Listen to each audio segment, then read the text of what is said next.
Your man's came through. I walk in on some like, he's a jolly good fellow.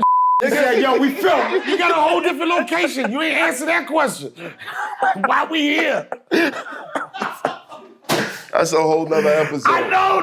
And I came in here like, I got you. You like this. Excuse me, we're doing an interview. I'm doing an interview with a I'm doing an interview. I'm getting Talk to him. I'm getting some information from a I don't really with. Talk to him. Because he with hip-hop. So, you know what I'm saying? And then the he don't with joke on me. You ashy ass. This is a whole setup. And then they wonder why I don't want to do podcasts. And then they wonder why I crash out. This is the reason. I tell you, these I said it. Yes. Thank you, Right, This punk-ass podcast, man. I'm out. It's hot for trapper turn smack rapper. Only smack rapper that you know is smack rapper.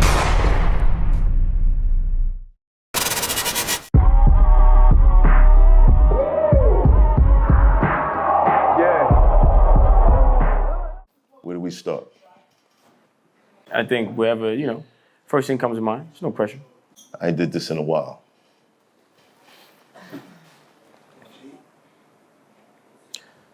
It's a lot of nervousness today. Well, comes with the territory.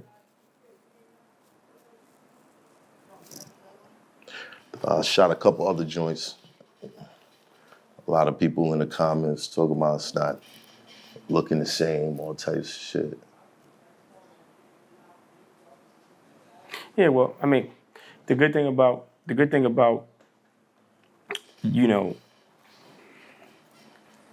this journey, it's not a sprint, it's a marathon, right? And I think a lot of times we place a lot of emphasis on, the miles in the race and not necessarily, just running the race. Mm. And because everybody wants that. Who doesn't want to win, right? Everybody wants to cross the finish line. Right. Right? But sometimes you got to run a race just to run a race. So maybe the first chapter of my expert opinion was that first marathon. And then you run this whole race just to get to this point where you're at right now, right? And then now you're starting a new race, a new marathon. So it's almost like you run a race and you're the fastest person in the race. You get the first place, right? You know for sure you won because you didn't lap motherfuckers about five times, right? Right. And you get to the finish line.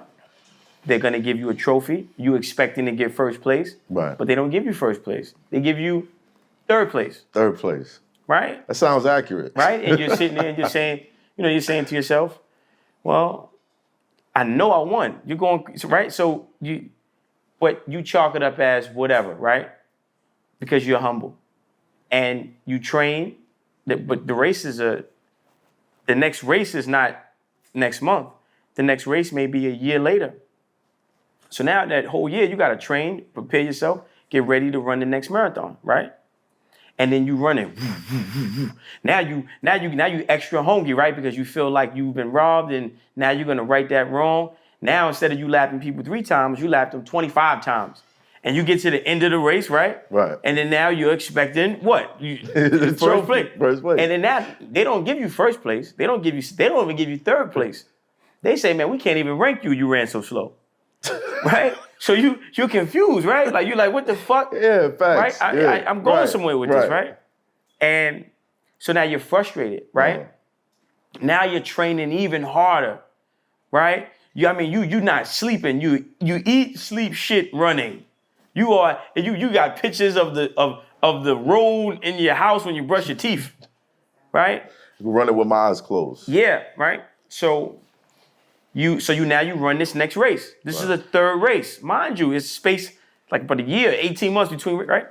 So you're battling entitlement, right? You're battling frustration, right? You're battling humiliation, right? You're also battling entitlement and, rightfully so because you know you won the race.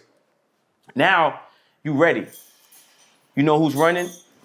You know who you up against, right? And so now you run. And you run this race, right?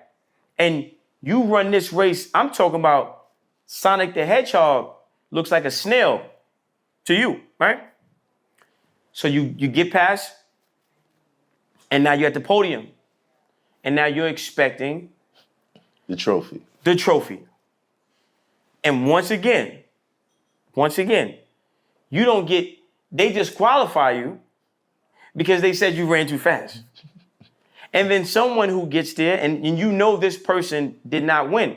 Right. You know this person should have been last of the last, right? Right. They give this person the first place trophy. Right. And now you sitting there like, mind you ran 3 races, right? So you snap, you go crazy, you pull out a switchblade, you cut this motherfucker's throat, you kill him, right? Right? You stab him in the throat, right? Right. And he's bleeding, but he's smiling, right? And he's Right. looking at you and he's smiling like these weird eyes. It's almost like it's a demon, right? Right. And you know, this person dies, you go to jail, Right. right? But you know, your defense was good. You get temporary insanity, right? Right. And you get 25 years. You get 25 years. God damn. Right? You get 25 Right. years to life with a possibility of parole. All because the judges is blind. Right? You get possibility of parole. So you go to jail. Right. Now you do 25 years in prison. Right. You're fucking crazy. You're sick, right? And you know, you're just thinking about what did you do wrong, right? So now you're getting released. You're making the board. You got hit at the board the first time, right? And then you're getting released. And then when you're getting released from prison, somebody comes up to you, you hear a voice, and the person asks you, hey man, what did you go to jail for? Fucking running a marathon? He said, listen man, my son, you're gonna run another race. Are you fucking kidding me? I just did 20-something years. Yes. I'm not never running another Another fucking race. race again. Right. Run what? For what? Right? So, but you can't make out the face, right? Like you it's like, you want to open your eyes, but your eyes is closing, right? You want to open, but right, you can't get your eyes and your intention on the same accord. Right. But you hear this voice and it sounds familiar. It sounds calming. It sounds like, fuck, man, I'm not running a race, but why does voice sound so good to me, right? Yeah. Then right before you answer whether you're going to run a race or not, somebody comes out the back. Hey, man, which one's jail for? Not you two, what? Running a fucking marathon. He said, listen, what you want? What did you want to get? A trophy? Look. And he reaches in his coat and he gives you the trophy. He said, I can give you this trophy. I know you wanted to win a trophy. I can give you this trophy. All you have to do is sign this paper and tell me that you're never going to run another race again. Fuck is this shit about? Right? But now, he gives you the trophy. You don't sign the paper yet, right? You're not in agreement. You get the trophy. So you get the trophy and because you was excited, you want to just hold it, right? Right. Pause. So you get the trophy in your hands and you holding it and you looking at the trophy and you looking and you like, you feel nothing. You feel empty. Right. You feel resentment. You feel like, what the fuck is this, right? And you turn and you tell the first motherfucker, hey man, sign me up. I'm going to run another race. That person was God. The other person was the devil, right? And then when the devil gave you the trophy, right? Instantaneously, you knew it wasn't about the trophy. It was about the race, right? And then it all made sense, right? So my brother, you know, you're just on your second race, brother. Second? Yeah. I feel like I did the 25. You did that I 25? just Oh, you gave on out. that? Okay. I feel like, So you did- I feel like that's where I'm You at. feel me You know there? what I'm saying? Okay, I feel like that's where I'm at. So you being there, if you right, Right. you got to understand the wisdom. You know, we were saying on the phone earlier. Never let desperation change your destination. Never let temptation change your destination. Never let frustration change your destination. These are the 3 demons or spirits that the devil makes visit you before you get to the blessing. See, God works in delayed gratification, but his delay is painful. It's painful. Yeah. Yeah, it's painful. I can say honestly, yeah. I was at that point last summer. Last summer, it just seemed like, wait a minute, what's happening?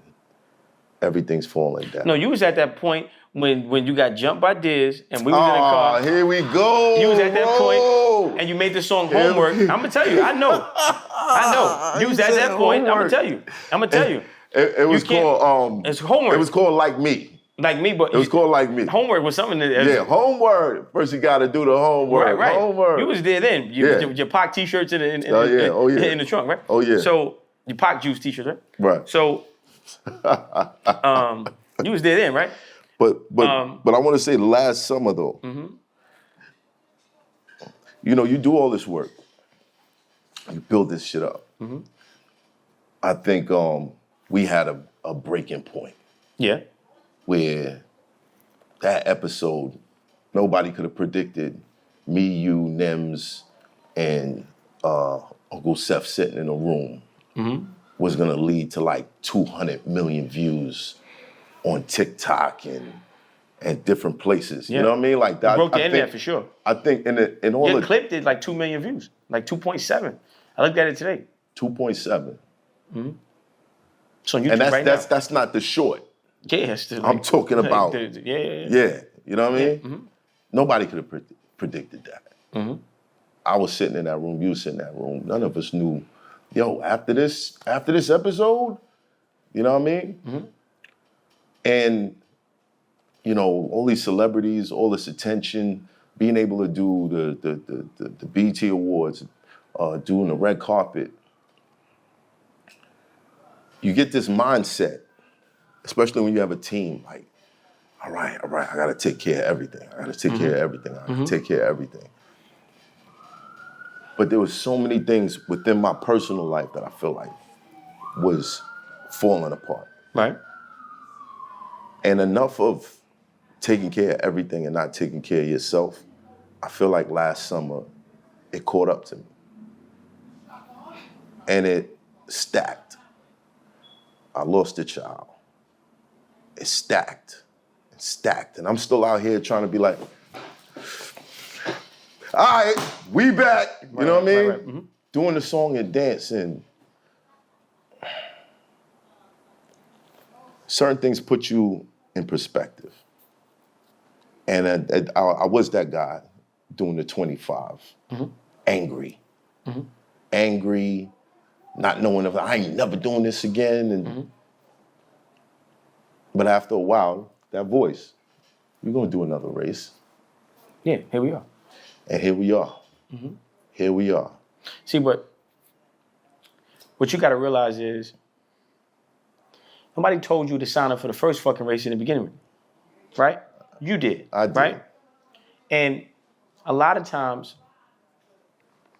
we ignore or we overestimate our preparation and our potential. You wasn't built for the first race. You didn't do the mental work. You didn't do the internal work that would have made you worthy of winning the first arm of this race, right? Mental work, yeah. Let me land the plane. Okay. So you ran the race, and God, being the great strategist that God is, right, allowed you to go through the ups and downs, ebbs and flows, and valleys and peaks to prepare you to finally now be ready to run the race. See? So you overestimated your ability, and then a lot of times most of us do. And we have to understand that just because you have the potential for leadership doesn't make you a leader. Just because you got the potential to be the big homie, but you're not the big homie. Right? And it doesn't mean you never will be. What it means is you have to reflect, you have to internalize, you have to do your due diligence, you have to do your recon, and you have to look at yourself and take 100% accountability. You can't act like you're Phil Jackson, but you're really Michael Jordan. And you can't act like you're Phil Jackson, but you're talking to Steve Kerr like he's Michael Jordan. Right. When you're supposed to be on the field, but it's all twisted up. Yeah, all twisted and your delegational skills are horrible, right? You talking about me? Yeah. My delegational skills. Yeah, 1,000,000%. Now again, I wouldn't say horrible, bro. Like let's not turn this into a beat down. I wouldn't say. And the reason why I wouldn't say not horrible. No, I'm gonna say horrible. I'm gonna say horrible. Why? Well, give me an example. First of all, our rapport has never waned, right? Like I'm the same person, right?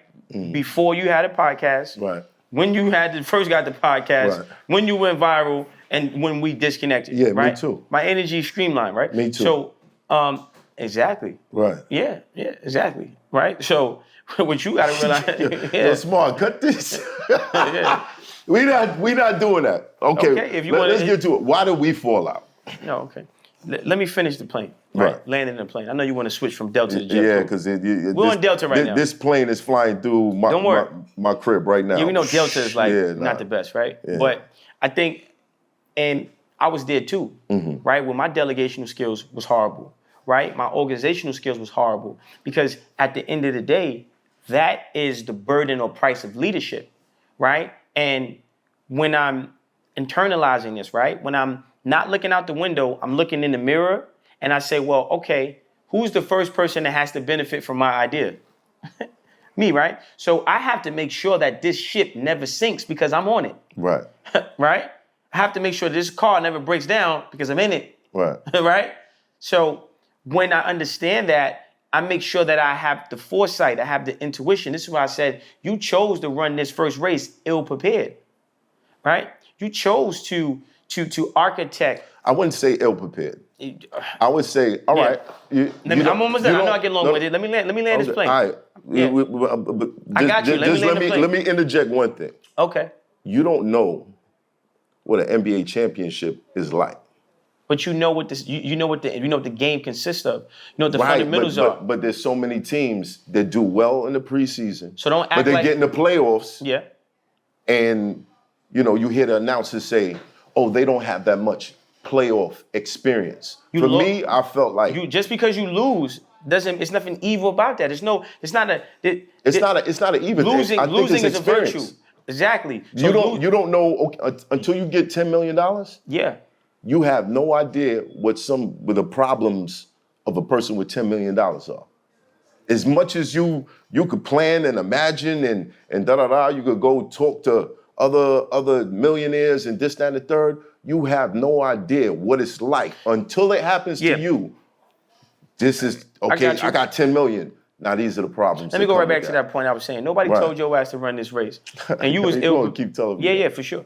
And you was ill prepared to run the race. So part of accountability is understanding that you didn't have that experience. Right. And you have to be adaptive because there's things that's at stake, right? Mm-hmm. And that's what leaders have to understand. Mm-hmm. If you have a child out of wedlock, right? Mm-hmm. And you didn't prepare to have this baby, your pullout game was weak, but now the baby's here and the baby got to eat. You've never been a father before. You can't just say, well, hey man, tough up, little nigga.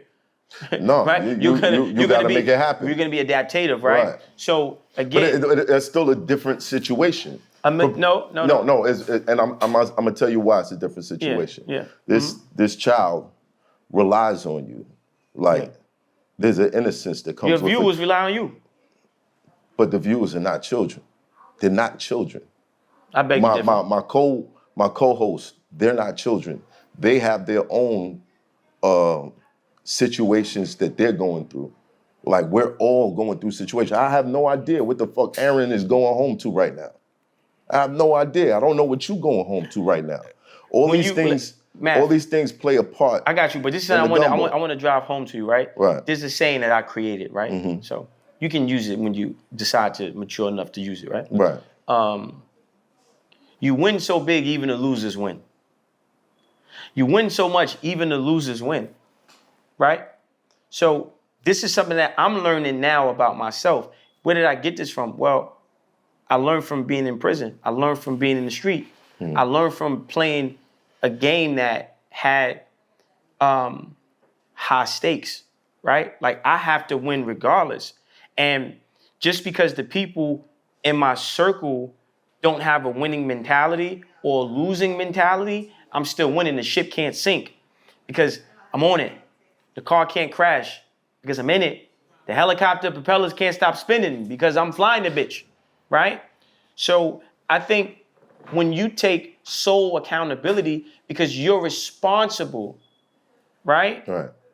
For your business, your brand, Right. the trajectory of your career. It does not enable people to, just example, right? They came in, right? They're talking, right? We told them about 4 or 5 times, hey man, you know we can hear you in the mic, right? Yo, you hear right? Right? Right. It doesn't matter, right? Because we as, entrepreneurs, leaders, CEOs, right? We run the company, right? The apple can never be rotten when Steve is pulling the bitch off the tree, right? Right. So I don't want you to misinterpret what I'm saying in terms of not holding your contemporaries accountable, but this is your show. Yeah. And the show must the fuck go on. And that's why we here. That's why we here. That's why we here. Why did the Mexican kill his teacher? Well, I don't know why the Mexican kill his teacher. He said you had to do an essay.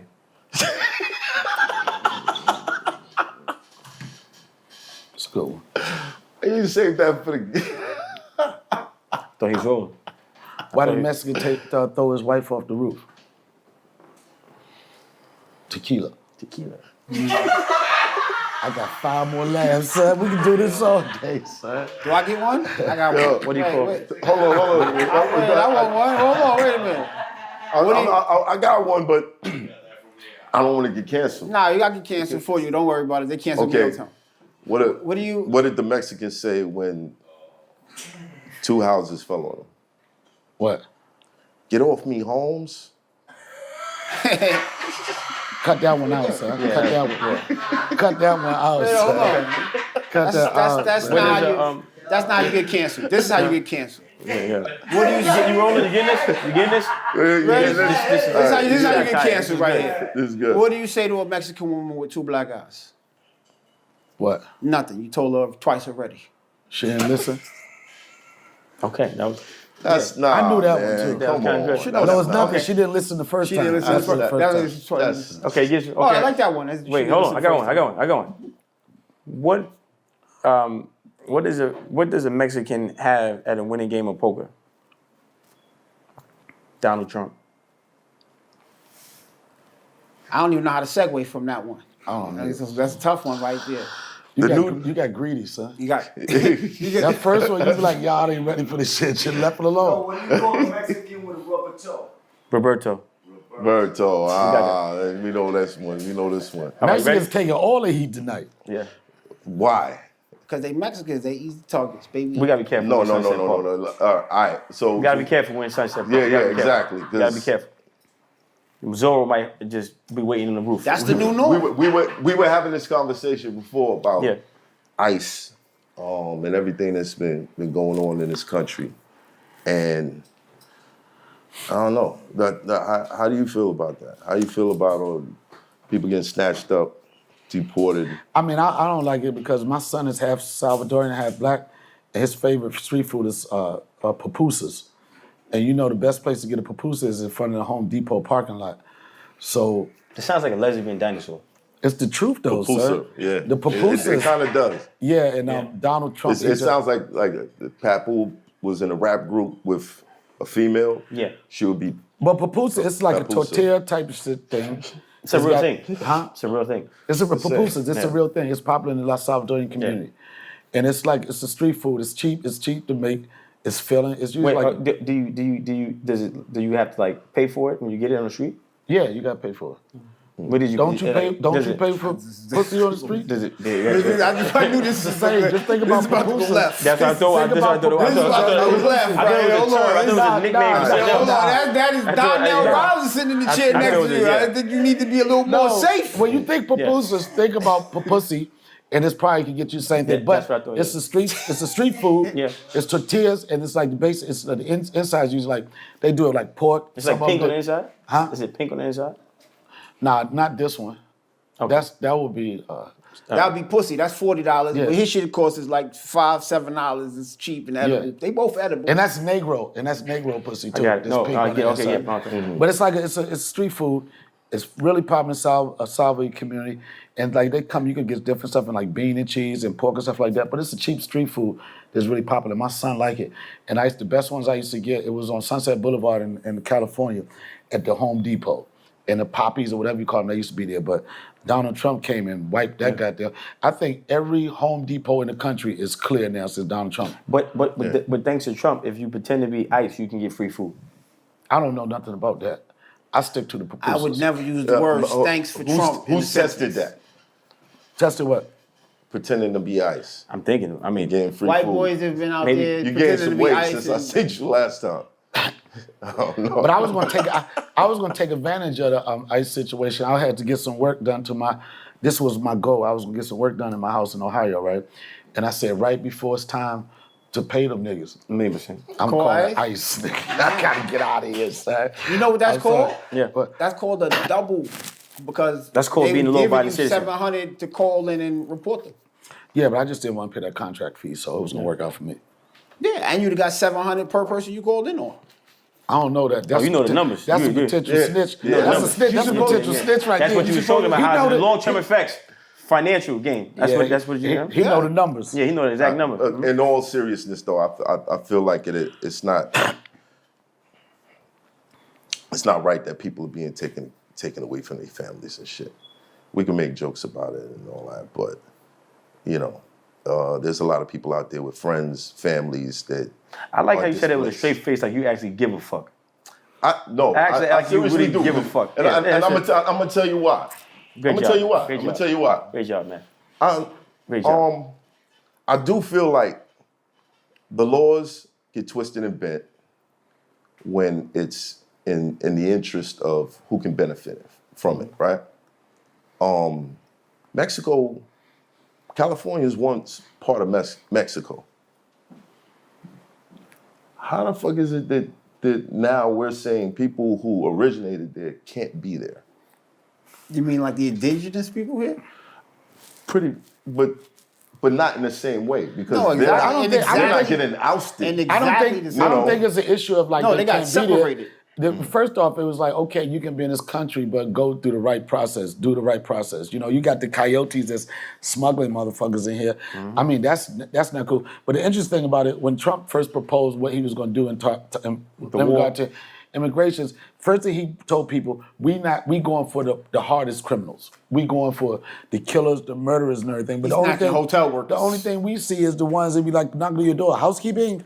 You know what I'm saying? People, and it's like people that work hard here, people that's taking the jobs that most Americans want to take. So School I think kids. that they just snatch anybody. Right. I think that's the problem with when people see this. I guess I don't know what they call it. The guy that's in charge of immigration. This is how cold Trump was coming out. When they say, how do you feel about separating the families? The first thing this motherfucker said, well, all of them can leave together. I do think that we can't just let everybody just come here without getting vetted, without Right. going through the process that it takes. Again, like I said, Trump, his first thing was, I want to get rid of hardened criminals, and now he just snatching anybody, and I think that's not a good look. Especially you got people that's been here. I mean, these people that have got families here, been here 20, 22 years, kids, like, to separate that's kind of cruel. I mean, and I think it's important for us too, though, like to focus on us, right? Like we don't have a nation here. We don't have our own institutions. We don't have our own militias, right? Everybody made this big thing about, you know, Africans, Caribbean, Mexicans. Nobody touched the Chinese, right? You didn't go nowhere near these motherfuckers, right? There's a lot of jet Lees around this motherfucker that should have been. Because they got too much power, they got Exactly. too much control. And China Yeah. invests too much money into America, and that's business. That's big business right there. And that's What why I do feel know like- at Home Depot, ain't no Mexicans down there. I saw niggas acting like Mexicans at Home Depot the other day. It was nigga like, that backyard, that this parking lot be popping. Yo, it was a That Home nigga. Depot parking lot is real. A nigga named Tyrone was talking about, you need the labor? Yeah. These niggas acting like Mexicans to get to work. You there. need a labor. You need the labor, my friend. Yeah. I'm like, Tyrone, nigga, That that parking ain't in your lot is voice, real. nigga. What happened to son? Son, I need to work. I need a job. They need a job. That's little Everybody Mexico. need a job. Yeah, that's little Mexico for sure. Listen, you can't snatch kids out of schools, break up families, and then rescind people that have legitimate green cards and immigration status here and not seem like a villain. This shit is a villainous act. I can't, they don't, if they caught some criminals, they be posting flyers and these things. Right. What you don't see on the news is that. All right? What I've seen in public is I seen the police stop the 44 in the Bronx, the bus that comes down the 49th, 149th, whatever that I don't is. ride the bus, but you can tell. the Right, story. no, I wasn't on the bus either, but I seen Ice. That's diabolical. I walked around the corner. I don't know no bus story, nigga. Diabolical. I just went on a train today just to keep it real, nigga. He said, This is not so Ashley Larry, right? Ashford. No, but they stopped the public bus. They stopped the public bus in the Bronx and searched everybody's IDs on the bus. Yeah. Yeah, that's just random. We talking random shit. Just a bus full of people is random as shit. Right. Yeah, I don't know who's on the bus. Anybody could have been on the bus. They wasn't looking for one particular person. My guess, it was a lot of Mexicans on the bus. It's a Hispanic neighborhood. Yes. Yeah, see? There you go. Where you gonna get the Mexicans? So what happens when it's with you? What? If they do it to them niggas, Don't and keep putting me in a that's the scenario. point. And I'm that's not the gonna be on point. the You bus, yes. son. When you when you on be? Earth, when they talking about it's y'all niggas stuff. And this is why I like Uber it X. I'm concerns gonna me be in a because Waymo. Who was the man? anytime you see an injustice happening, like, and you don't say anything, you don't speak up, you're okay with it. I feel like it kind of gives people or those people a pass to do the same shit to you. But everybody ain't built to speak up. And I'll give you a perfect example. And they've been hitting DJ Khaled forever. Like, you're not speaking on Palestine or anything like that. And people like, he's in a position to do it. But he made it perfectly clear. If I speak on this certain thing, it's going to destroy my band. And I'm destroy my brand or whatever. And with the corporations gonna jeopardize and the corporate. people that he worked Right, with. so he's talking about his All financial benefits. Everybody, listen, I'll tell you this. I go on interviews, people, right, and they always ask me about Dave Chappelle, like what makes him the greatest, what makes him the GOAT or whatever. And I tell people, I say, I think I'm great, but I haven't had what I call a Muhammad Ali moment. And when I call it a Muhammad Ali moment, it's a moment when you're dealing with your integrity, what you stand for, and you're gonna do something that's probably gonna lose you money, lose you a lot of stuff. And you say, fuck it, I'm gonna do it. Everybody not built for that. Everybody like, you built for it. You built for that. The way you set up in it. Don't give too much credit. No, I'm telling you, the way he stood, he's like, nah, fuck that. You Listen, built for that. My mother done told me plenty of times I put myself in the middle of situations that I really shouldn't. And I could lose my life like that. But everybody- if I see something happening, if I see a man attacking a woman, if I see just some bullshit happening, bro, like there's something in me that I can't just stand by and be like, well, let me just My business. my business. Right. I can't. I feel like it is my business. But some people aren't built like that. Right. Some people like this, before I care about the world, I'm gonna care about my family first. And there's people, I don't think those people are bad people. Everybody's not a leader. Everybody's not a revolutionary. Everybody's not a person that's gonna start a march or whatever. That's the truth, but somebody once said after like Nazi Germany, one of the Germans came out, he said, I watched a third of the people slaughter a third of the people while a third of the people watched. What third is you gonna be? Stand up somewhere. I mean, Yeah. but it's easy. I mean, see, so you can't have an expectation without preparation, right? So, I mean, This nigga rhymes a lot, son. This nigga got bars. You ain't never heard this nigga I have, album? son. Me and you did numbers, Hey. nigga. I know exactly who this nigga listen. facts. Go ahead, this nigga had. well, you got a lot of This niggas. nigga here, buddy. brother. This You gotta say nigga- brother. You gotta Calm say- down, go ahead. Brother. Just say brother. Just say brother. Yeah, it's- brother for another, right? So I think you can't have an expectation without a preparation. And the problem is, we don't have a vested interest in America because we don't have institutions. We don't have our own institutions, right? So, and I agree with you, right? Like, and both of you guys, right? Like, everybody's not built to have the Ali moment, right? And if not us, then who? If not now, when, right? But and I lean more towards that, right? But the bottom line is, We not ready. no, I think there's no, we're not ready, but we're ready. So it's kind of like, right, that balance, Yeah. right? But Khalid Muhammad died broke. Malcolm X died broke. They desecrated his whole family to the grandsons, to the right. Like, I mean, right? Martin Luther King, we know the story, right? So we don't typically protect our leadership or our revolutionaries, right? They hated Pac, right? And they hated Muhammad Ali. Right, and then he died. He's the greatest. He's the best thing since sliced bread. Right. So I think. But when you say they hated, you mean not our community, not black people hated them. Who hated them? White people. Yeah, I mean, blacks too. Like Ali got a lot of pushback. I don't never hear too many stories of that. No. He didn't get a lot of, and I'm talking about the middle class, the house niggas, the coons, so to say, right? Right. Like he didn't, it wasn't he didn't. That moment wasn't what we seen, right, in real time. Right. He was fucked. He was Right. like we saw the aftermath. yeah, like we saw the story. sensationalized the comeback, the end, right? But in that moment, in that time where losing the deals, losing the money, getting death threats, right, going through all that, and I'm built for the Ali moment, right? And I've had several, right? But what I would like to see more of is us shifting gears, having a mindset, talking about ownership, right? And having the courage to finally build the institutions so we can have the backup for the leadership that emerges. But what our situation is like, it's always somebody's going to speak up on stuff. It's always somebody's going to be that leader. But when you hear it all the time, the crab in the bucket situation. For sure. Right. You know what I'm saying? I'd say one thing I know is about our community. People say what I want. The more you coming up, and you doing the right thing, it's gonna be more, I don't wanna say niggas, I'll say brothers that wanna bring you down. Right. And they don't wanna step up to the level you are, and they rather talk shit about you, bring you down, than to try to put themselves up and be in the same position as you are. Because you gotta think, white people are focused on what? Protecting the white power structure, right? So White people are focused on making money together. Them white people can hate each other and still come together to make money. I give you a perfect example. Even with this podcast scene, right? We got brothers that got pretty dope podcasts, whatever. Ain't nobody saying they don't have a system where come here, fuck with me, this gonna blow you up, fuck with me, this gonna blow you up. When I first started before I did my podcast, I did Joe Rogan podcast, right? And he was like, I was telling myself, I said, I want to spend more time with my son. I got a young son. I said, I don't want to be on the road too much. I said, so now I might have to allow me to reintroduce myself to Hollywood, try to find some more work in Hollywood. Right. And I said, I don't want to be on the road that much. And Joe said, just start a podcast. At that time, I didn't know the money that was in podcasts.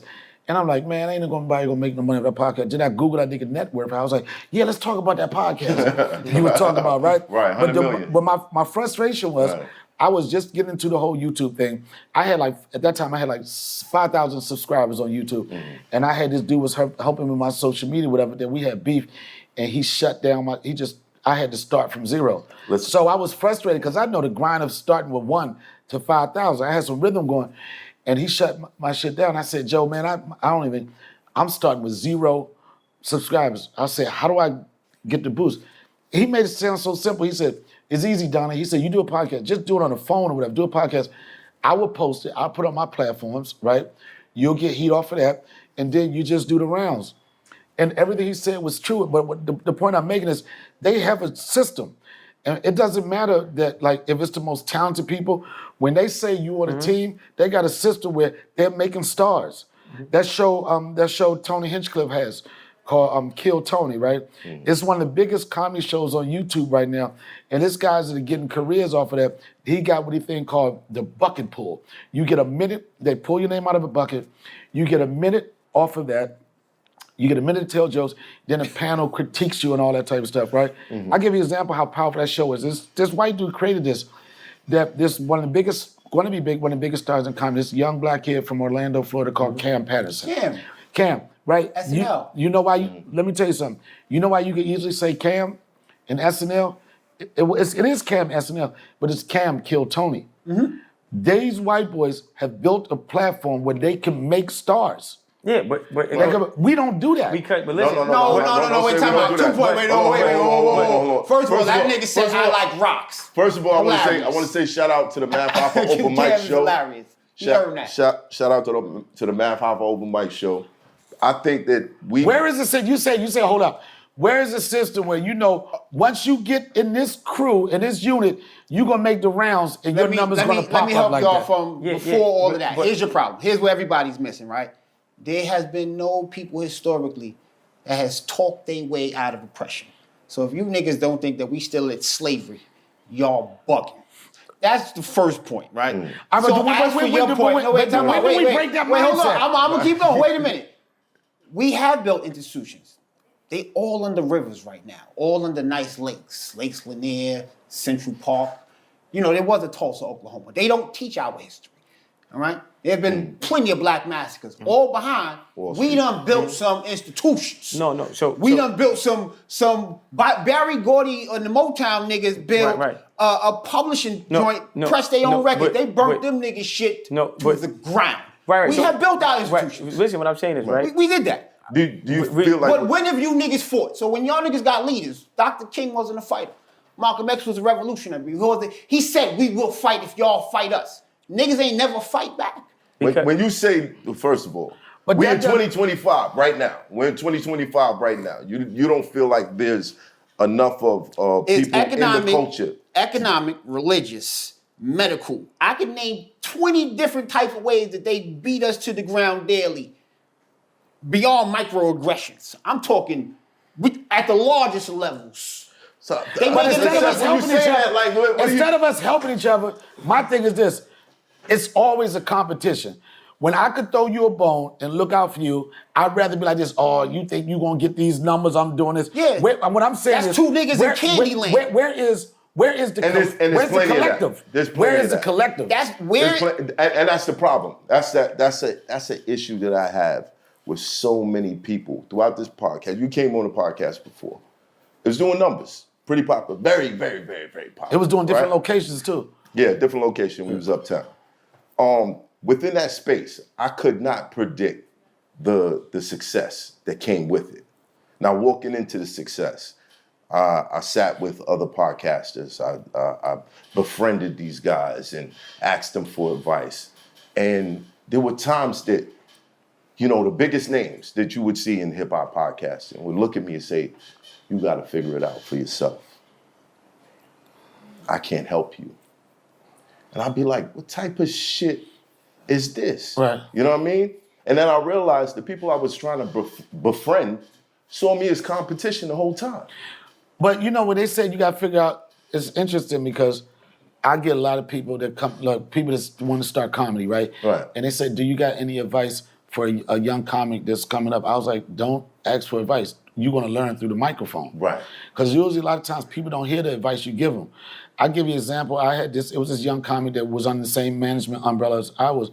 And I threw him a bone. I let him open for me at Caroline's one weekend. And he asked me that question. He said, yo, for a young comic, what advice do you give a young comic coming? I said, don't ask for advice. You figure it out through the microphone. A year later, the same comic, I gave him another spot because he was under the same umbrella as I was. Same comic came to me and said the same thing. He said, what advice do you have giving a young comic coming up? I said, nigga, you don't listen to advice. I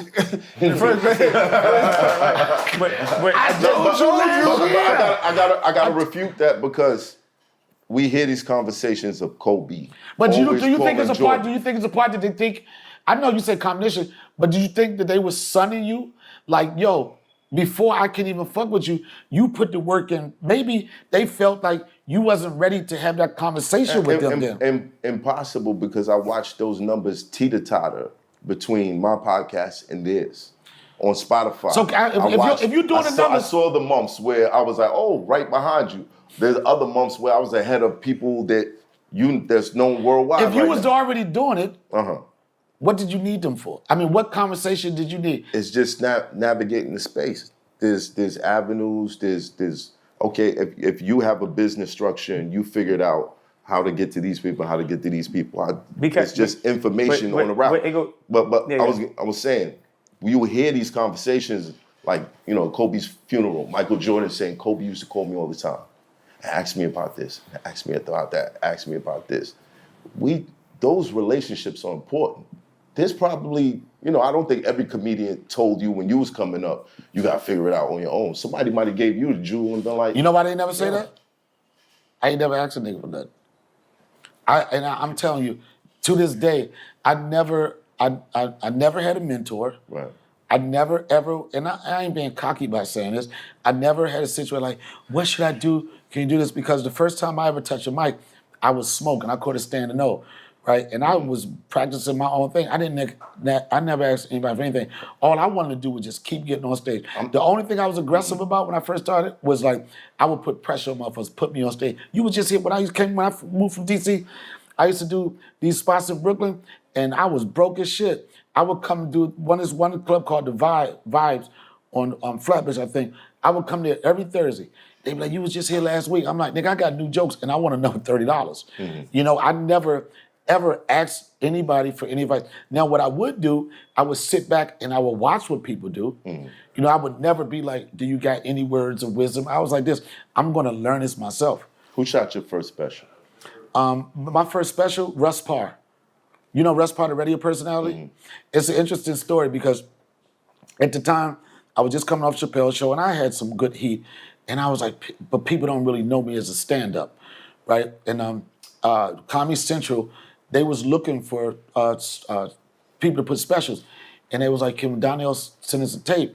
I said, I'm gonna see your tape, but this tape, it ain't gonna be, like, if you could just X out or just don't pay attention to some of the words I use or whatever. It was a very raw tape. I said, but I could tone it down. And I was like, I don't wanna see this tape because they're gonna be like, nah, right? So they said, no, just send us a tape. I was like, I don't want to say that. They was like, no, please send us a tape. I sent the tape. Guess what they said? Nah. Right? I said, I told y'all I was going to say that. I knew y'all was going to say it. That was the setup, right? But let me tell you something.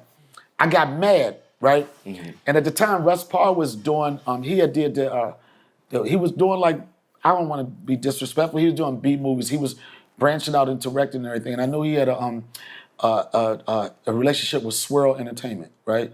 Swirl Entertainment's been for around. And out of nowhere, I just said, Russ, man, I want to do a special, man. I said, these people told me no. These people told me no. I said, are you in bed with anybody? Or do you know if anybody might be interested, right? He said, let me give you a call, right? I'll call you back. He got me my first deal. My first special was called Ashley the Classy. I shot it at the Skerber Theater, I think, in Manhattan, part of New York.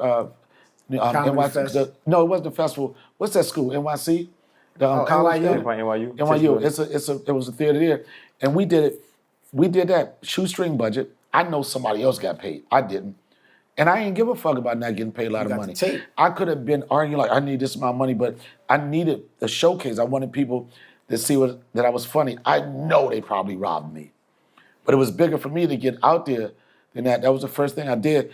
And the crazy thing about it was, normally when you do a special, you do like 4 tapings, right? You'll do 2 shows Friday, 2 shows Saturday. That way they can edit or whatever. And I had pressure, like I felt like I was a Broadway theater actor because I only had 1 shot.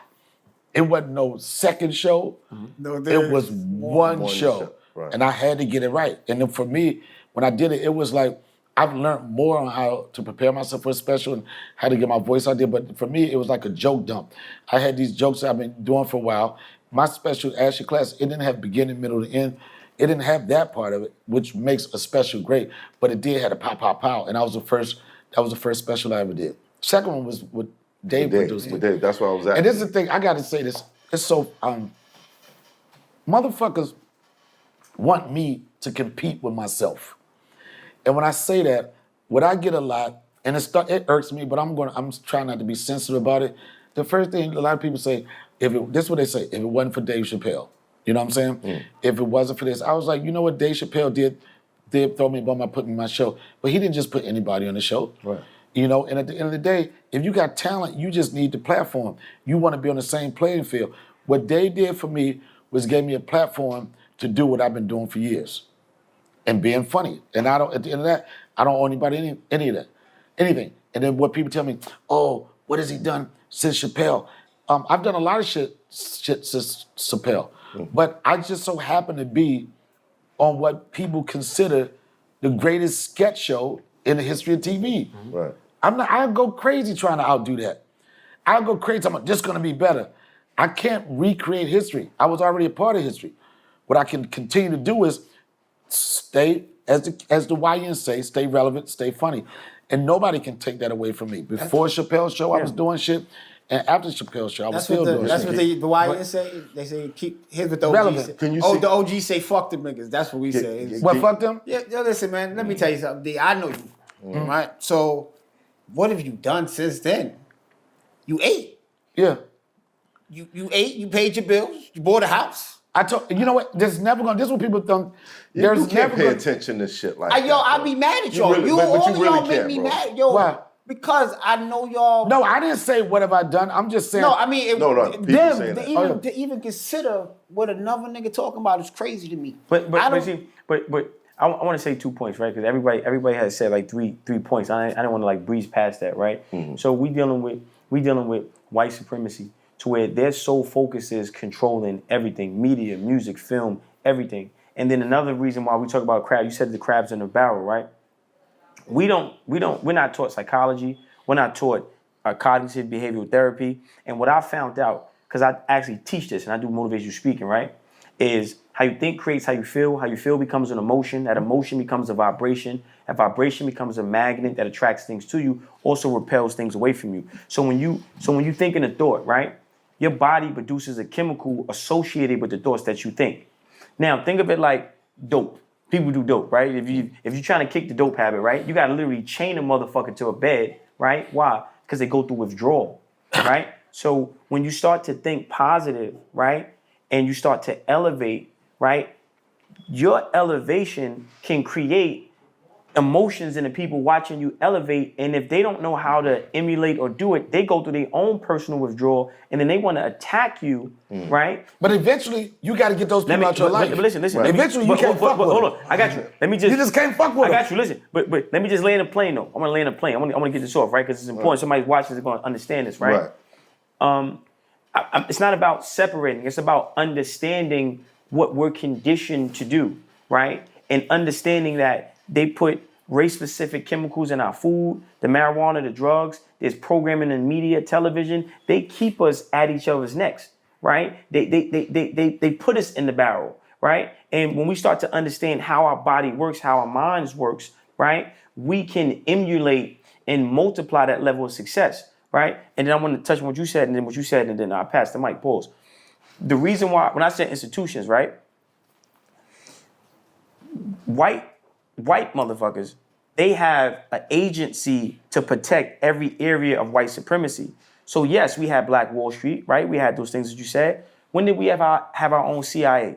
When did we ever have our own FBI, our own Army, our own Navy SEALs, our own National Guard, right? That would go back to the point that niggas have never fought. Right. Listen, but this is we're saying the same thing. It's just a different perspective on it, right? So, and I agree with you, right? What I'm saying is we have to create institutions that can protect the other institutions. When it came to self-defense, when it came to militia, when it came to having our own police force, our own National Guard, our own army, right? It was crickets. It was quiet in those areas. And the ones who went in that area, right, was the first. We talk about BLA. My grandfather was one of the founders, Black Liberation Army. And then you talk about the Black Panthers, right? And then the Crips and the Bloods, because the Crips and the Bloods was supposed to be our militias, right? So we had the early makings of something that could have went into self-defense and having our own army, right? But we didn't have the leadership to sustain that attack, against America in that way, right? I got you. Let me just say this, right? Because I want to get it out, right? And then every success shouldn't be immaculate conception, right? It's like I gotta literally be Jesus if I'm Black. We don't have. At some point, we don't have. At some point, you gotta say fuck them. No. Listen, I'm almost done. I'm Give me telling 10 you the seconds. truth. Give me 10 seconds. Give me 10 seconds. At some 10 point, seconds. you 10 gotta seconds. say fuck them. No, listen. No, give me 10 seconds. That's my new shit. Fuck them all. Yeah, I get it. But what we gotta create, I'm tired, son. You already out. Niggas I tried to save. Listen. I give you an example. But look. And I gotta say this. And you probably were doing point. Years ago, 20-some years ago, when I came from DC to New York, I was doing my jokes and I was like, you know what? My jokes are not just jokes, they three-dimensional, there's characters in it. I said, what about if I start, I had these characters in there. What if I start doing sketches and stuff? I had an idea to get this sketch group together, right? It was called a secret society. No, at this time, nobody was doing sketch comedy. I had 12 people. Mike Epps was in that. Red Grant was in there. Mark Theobald was in there. Rich. I had a group of talented motherfuckers, right? And everybody was getting looks, right? But they didn't have that spectacle where everybody came at one time. So I put the group. It was like I considered it was like the Wu-Tang of sketch, right? That was the only thing that made it exciting for agents to want to come out. My manager at the time was a young manager. He said, hey, we're going to do this showcase at Caroline. They invited everybody out. APA, William & Morris, all the agency, right? First time, he was like, they never seen no shit like this. Motherfuckers up there doing live sketch in a situation. We blew that motherfucking show up. And my manager at the time, he had his company. The next day, phones ringing like crazy. Who is this group? This was so-and-so, so-and-so. I took that group from like, I was the head writer. I cooked for niggas. I found the space for us to perform. I had a couple of goals when I first started. I said, I want to get us to make money. I want to get us on the college circuit, whatever. I got us on the college circuit. I said, I want to get some press. I said, this is what I want to do in a year. Everything I said I want to do, I did it in 6 months. APA at the time was the 4th largest film and television agency in the country. Who owned it? APA, I'm pretty sure it was some Jews people. I'm trying to be insulting, whatever, but that's just what the business was back then. So APA, the 4th largest film and television agency in the country. At this time, nobody that was with us, Mike Epps was bubbling. He's about to be gone. Right. But nobody even had, they wanted to fuck with me, right? They was like, yo, it was me and another girl, Dawn Formey. Those are the 2 people that they thought was, at that time, that popped on it, right? They wanted to fuck with me. But now I'm on that all for one shit, Wu-Tang forever. Right.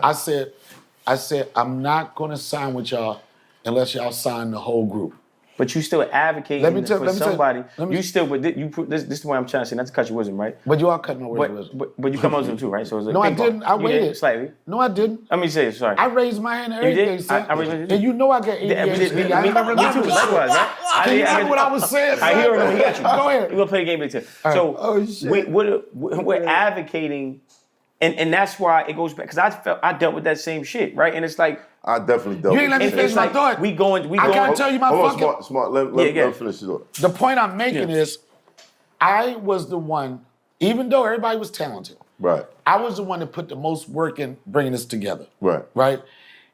They put 12 motherfuckers in this room. Everything. They said, okay. One of the conditions with them signing was, they said, if we have a situation, we don't want to talk to everybody in the group. Donnell's a point person. Or whatever. He's the person that we're going to talk to. And do you understand, motherfuckers had a problem with that. They was like, why did he make the last decision? Because this my shit. Right. But here's another thing. But you still advocating within that. Motherfuckers. Listen, it's like, look, you trying to build your house in another man's backyard, as opposed to getting your own land and building it. And again, everybody's there's a part 2 to this. Here's a part 2 to this. this. You cut me off. Because you cut me off. We raises this out. Raises this out. All right, listen, go ahead. Listen, this is what I'm saying. And years ago, I told this to him, right? I said, man, why are we not building our own streaming services? He's fucking spot on right. Why the fuck I gotta figure it out? When you do a podcast, right? There's two parts of content. We spoke about this on the phone earlier, right? You get an audio deal, you get a visual deal. Right? So you need an IPA, an attorney, intellectual property attorney who specializes in doing deals just for audio and specializes in doing deals just for visual, right? And then Universal Music Group, right? iHeartRadio, which owns B, right? And B is the black spook who sat by the door, like that company, that podcast. I forgot what it's called, but it's called B. I know the abbreviation, right? And that's all the podcasters, Charlamagne the God, Envy, right? But they're owned by iHeartRadio, right? What we putting in the work, this is the new plantation. It's a fucking digital plantation. Wow. We need to focus now on every area of monetization and focusing on ownership. And Math shouldn't have to say, yo, man, how do I do it? And he should be met with, well, this is how you do it, Math. You need to get 2 lawyers, right? Yeah, and that's what I was trying to say. Pass the fucking plug. Hold on. Pass the fucking plug, right? We have to create nepotism, right? And if the generation before didn't do it, fuck them, okay? Right. And because I represent, my name is Smart. And I'm writing books, going on tour, teaching in schools, teaching us how to own shit. We can't be going to B&H and not fucking having our own cameras. Math has a potential to make enough money to own our own satellite radio tower. We can if we get the black people who want to share the information in the same room to the people who have the potential, then what's the incentive? The fucking money. We align in interests. So I can give you the information in exchange for equity. If you don't want to give it up for free, right? But I'm not gonna make you. I think you should say Black Americans. Black Americans, okay. Black Americans. Well, yeah, okay, well, sure. Yeah, right. But I'm not gonna make you feel like you gotta figure it out because the so-called Jews, the Asians, the Arabs, these white motherfuckers, they don't do that. They don't bring do them that. in. And that was the point they I bring was them in. making. Okay, but the point I was making was fuck them all. All right? And the reason why, let me go back to the fuck them all. I'm gonna tell you the ones. Nigga. So I'm what saying you got fuck 'em. there? This is what I'm saying You was. tripping. Right. No, listen. No. Listen what I'm saying. It's not it's smart. Listen what I'm saying. Because the other side of this, when I had the You group, can't when say I, fuck them all. I'm a, just not them all. That Most might of be them. a All stretch. is a stretch. That might be a stretch. What I'm saying in this case, with me, Fuck the ones who fucked you over. listen, and they didn't really fuck me over. All right. This was the thing. I created this platform. I created a situation for everybody to get on. Yes. This was the only time we would go to auditions. Usually be like Mike Johnson, so and so. The group was called Secret Society. We would go to auditions and it would just say Secret Society. right. And everybody had a shot. Now everybody's like starting to question me, start talking shit, and I was like, y'all do know that I stood up for y'all to be a part. But what I did was when I gave them the opportunity, and I said, you know what? I heard niggas say they made Hov. Okay.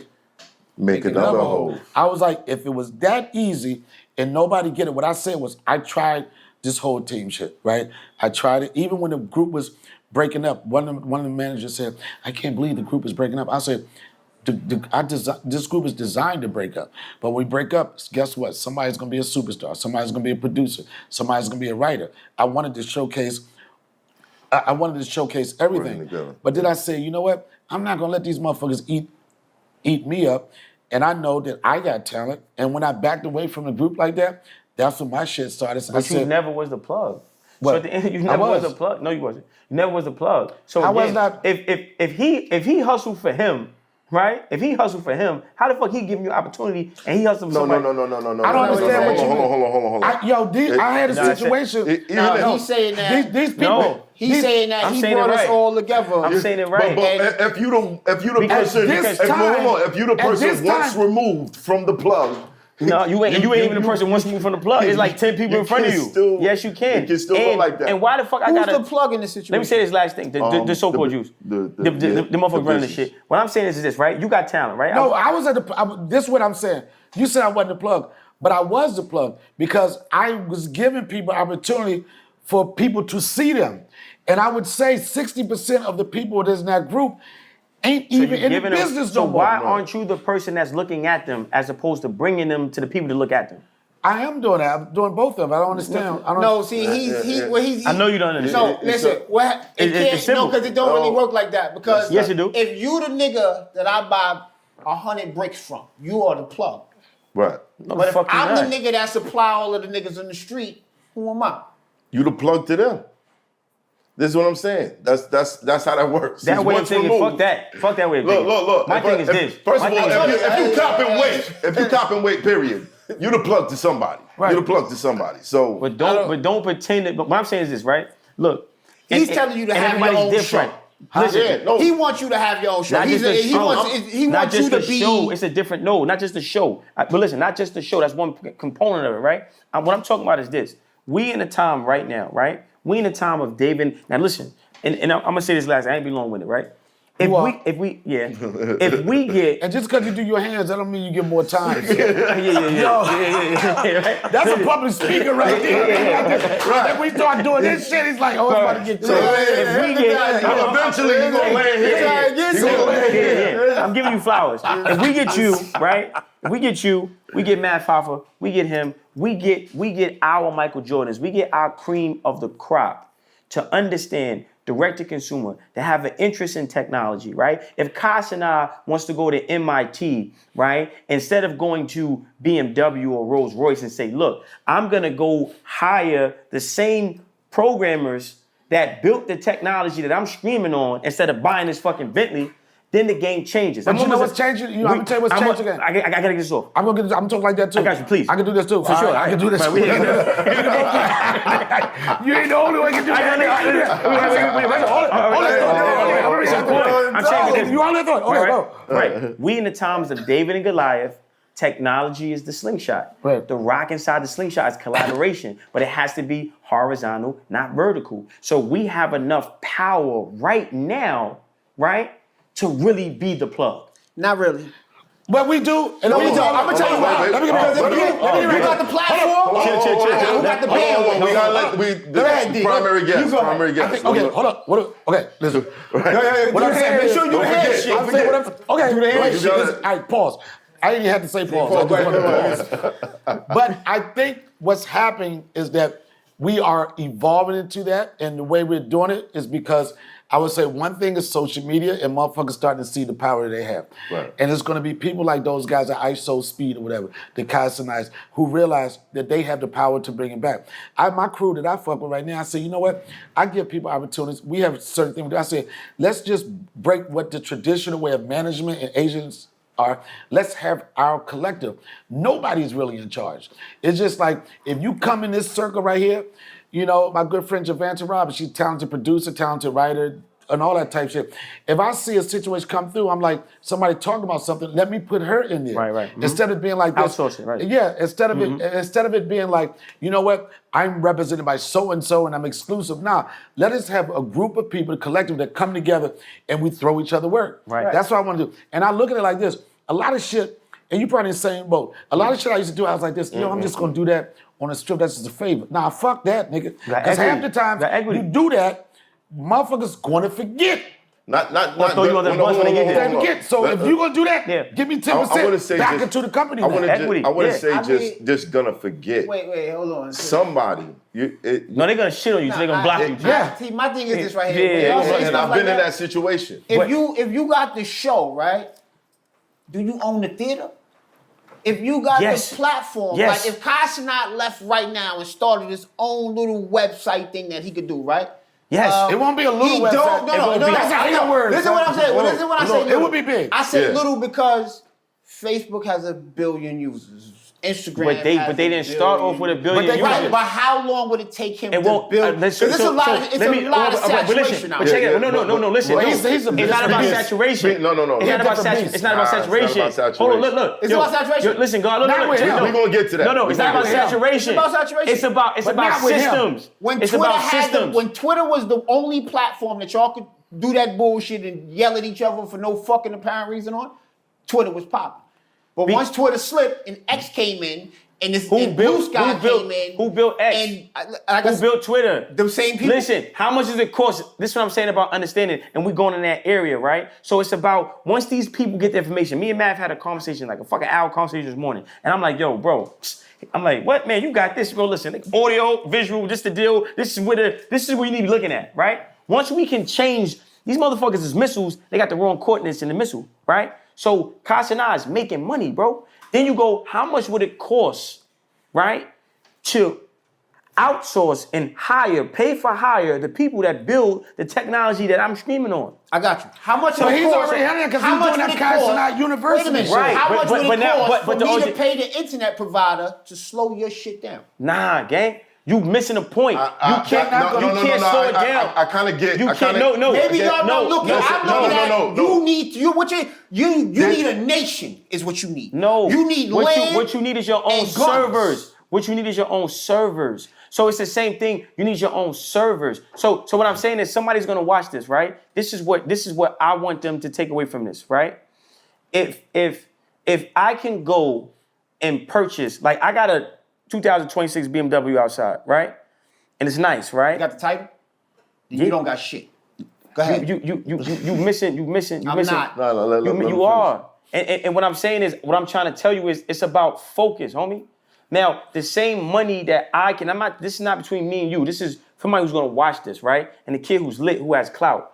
We going to Icebox. We going to Diamond District. We going to LV. We going to Louis Vuitton. We spending all this money in this bullshit, but you can spend 1% of that in a staff. And the staff can build the technology. And what I'm saying about building But that ain't gonna get you no bitches though. The car wheel. Fuck what he talking about. Listen, look, but I'm saying, look. But no, listen, nah. In constant nah situation. Listen. Give me the keys, nigga. Fuck that title, nigga. Give me the keys. There's some bitches out here want some opportunities. Listen. Let's get it. Listen. Let's talk about it. I think what's going on right here is there's an opportunistic mind, and then there are people who see a reoccurring situation where there are bigger traps being built. Yeah. You know what I'm saying? To control. Not Yeah. control. Is it realistic? and we gotta- But you can have a million 2025. servers. If you don't have Verizon going into the household, what do you have? And I feel what you're saying, but you got to start somewhere. No, Seth. I'm not saying. bro, I agree with him. somewhere, I agree Seth. with him We're just 100% when he right. says Listen, we need to build our own. But don't crush the house before it's built. No, but y'all can't be out here You talking about saying- start. but- Y'all, you can't start at the top. can't You got control kids. a hurricane, You no, cannot like- start at the top Listen, step. you look, can't- look. I How got much a you. radio tower cost? Check it out, right? Look, we spend the money. This is the problem. And look, we're not the minority. This is we're not the minority. We're the majority. Okay, we are the majority. There's more black people everywhere on this planet. Okay, so the reason why they create this bullshit gatekeeper system, because if they tell Math, and Math go tell him, and he go tell me, and I tell you, guess what now? You got 4 niggas that want to get more money. But I will say the gatekeeping situation is almost about to be dead. And the reason why I say that... It's not. Let me explain. It's not. Because Of my opinion, the reason why I say that, when I first started when I first started in this business, you had it was 3, this is where the gatekeeping came in. You had ABC, CBS, and NBC, right? Mm-hmm. Then you had the agency, they had the relationships with the producers, with the casting people, in those 3 networks. And the reason why gatekeeping was strong back then is because the only way you was gonna get on HBO, you had to know Alexa Foley. The only way you was gonna get you had to know these people. The only way you was gonna be seen, you had to know these people. Now with social media and things, I'm telling you, that I went to a thing today when they talking about how A&R's about to be dead. It's gonna be over because we creating, only thing they want to do is sell ad space. Mm-hmm. You got these Kai Sinai motherfuckers that you got motherfuckers that say, I got 25 million followers, right? I can just click a button and I'm reaching 2 million people. To sustain a show on cable TV, you gotta do 1.5. So those gates are busted down because you don't have to be seen just with ABC. Hold on. Let me address this one. Let me address this one. Look how many motherfuckers are becoming millionaires that don't need TV, don't need movies. What they need? They just need what they need is a platform. They need technology. Right. So the people who build the technology, those are gatekeepers. Look, check it out. Hold on, Small. Hold on. Let me handle this because I dwell in this area of the followers, the views, the subscribers. Got 1 million subscribers, and I see how things are shifting. The subscribers and the people that follow you, I don't know if you notice, you don't really see too much of the people you actually follow anymore. You see a lot of paid advertising. You don't have the data. You see a lot of suggested. You don't have the data. But let me get there. Because he's talking about the platforms, right? If you have 25 million followers, you no longer have access to that 25 million followers. They're creating algorithms to kind of stall people out. And I go back to your point, you can control that, I understand that. If I'm a company and I come to you and say, yo, I want to give you $50,000 so that you can sell my these t-shirts, and you got 25 million followers, you're going to be like, oh, it's a nice t-shirt. I could just go make this t-shirt myself. Right. Because we're getting to the point where technology, it's not costing too much to make things anymore. It's not costing too much to find a team that can build stuff. So this algorithm that they talk about the algorithm is actually designed to separate you from your follow and steer it in the direction of whatever they want. And when you understand technology, right? Mm-hmm. So when you understand technology, when we get the kids to shift, right? When Dame came out, right? When you talk about Dame Dash, Master P, right? It's like, yo, we're gonna start our own record label, right? If Dame was 19 years old right now, if Master P was 16 right now, he I'm gonna build my own streaming service. I'm gonna build my own Apple. I'm gonna build my own Spotify. Your gatekeeper now becomes Larry Page and Sergey Brin. Those are motherfuckers who own Google, okay? Your gatekeeper becomes Evan Spiegel. That's the motherfucker who owns in Snapchat, right?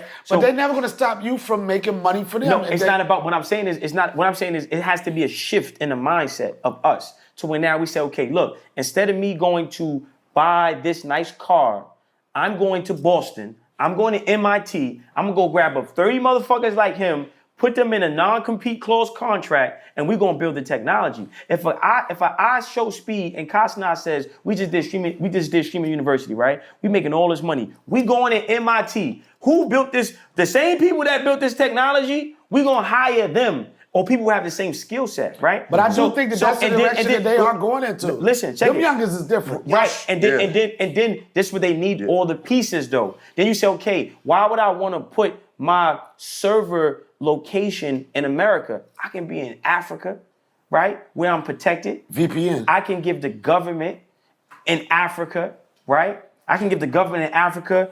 My VPN, I'm in Africa right now. 80-20, right? We do an 80-20 deal. I switched my VPN. I was in Atlanta last week. Look, we do an 80-20. We give them 80. We take 20, right?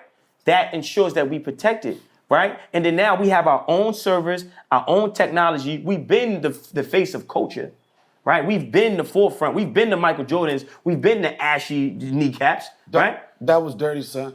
Yeah, That was dirty. That was uncalled for. This was wrong with black people right now. See what you just did? You sold me all this positive shit, and you just hit me with a joke. I didn't do that. When I came in this punk ass podcast earlier, right? Damn, it was a punk ass podcast. I'm just saying. Talking shit. No, I'm just saying. When I walked in, yo, I didn't say I'm going to. He was like, excuse me. Yeah, I was like, excuse me. I was scared. No, you was like, we're taping right now.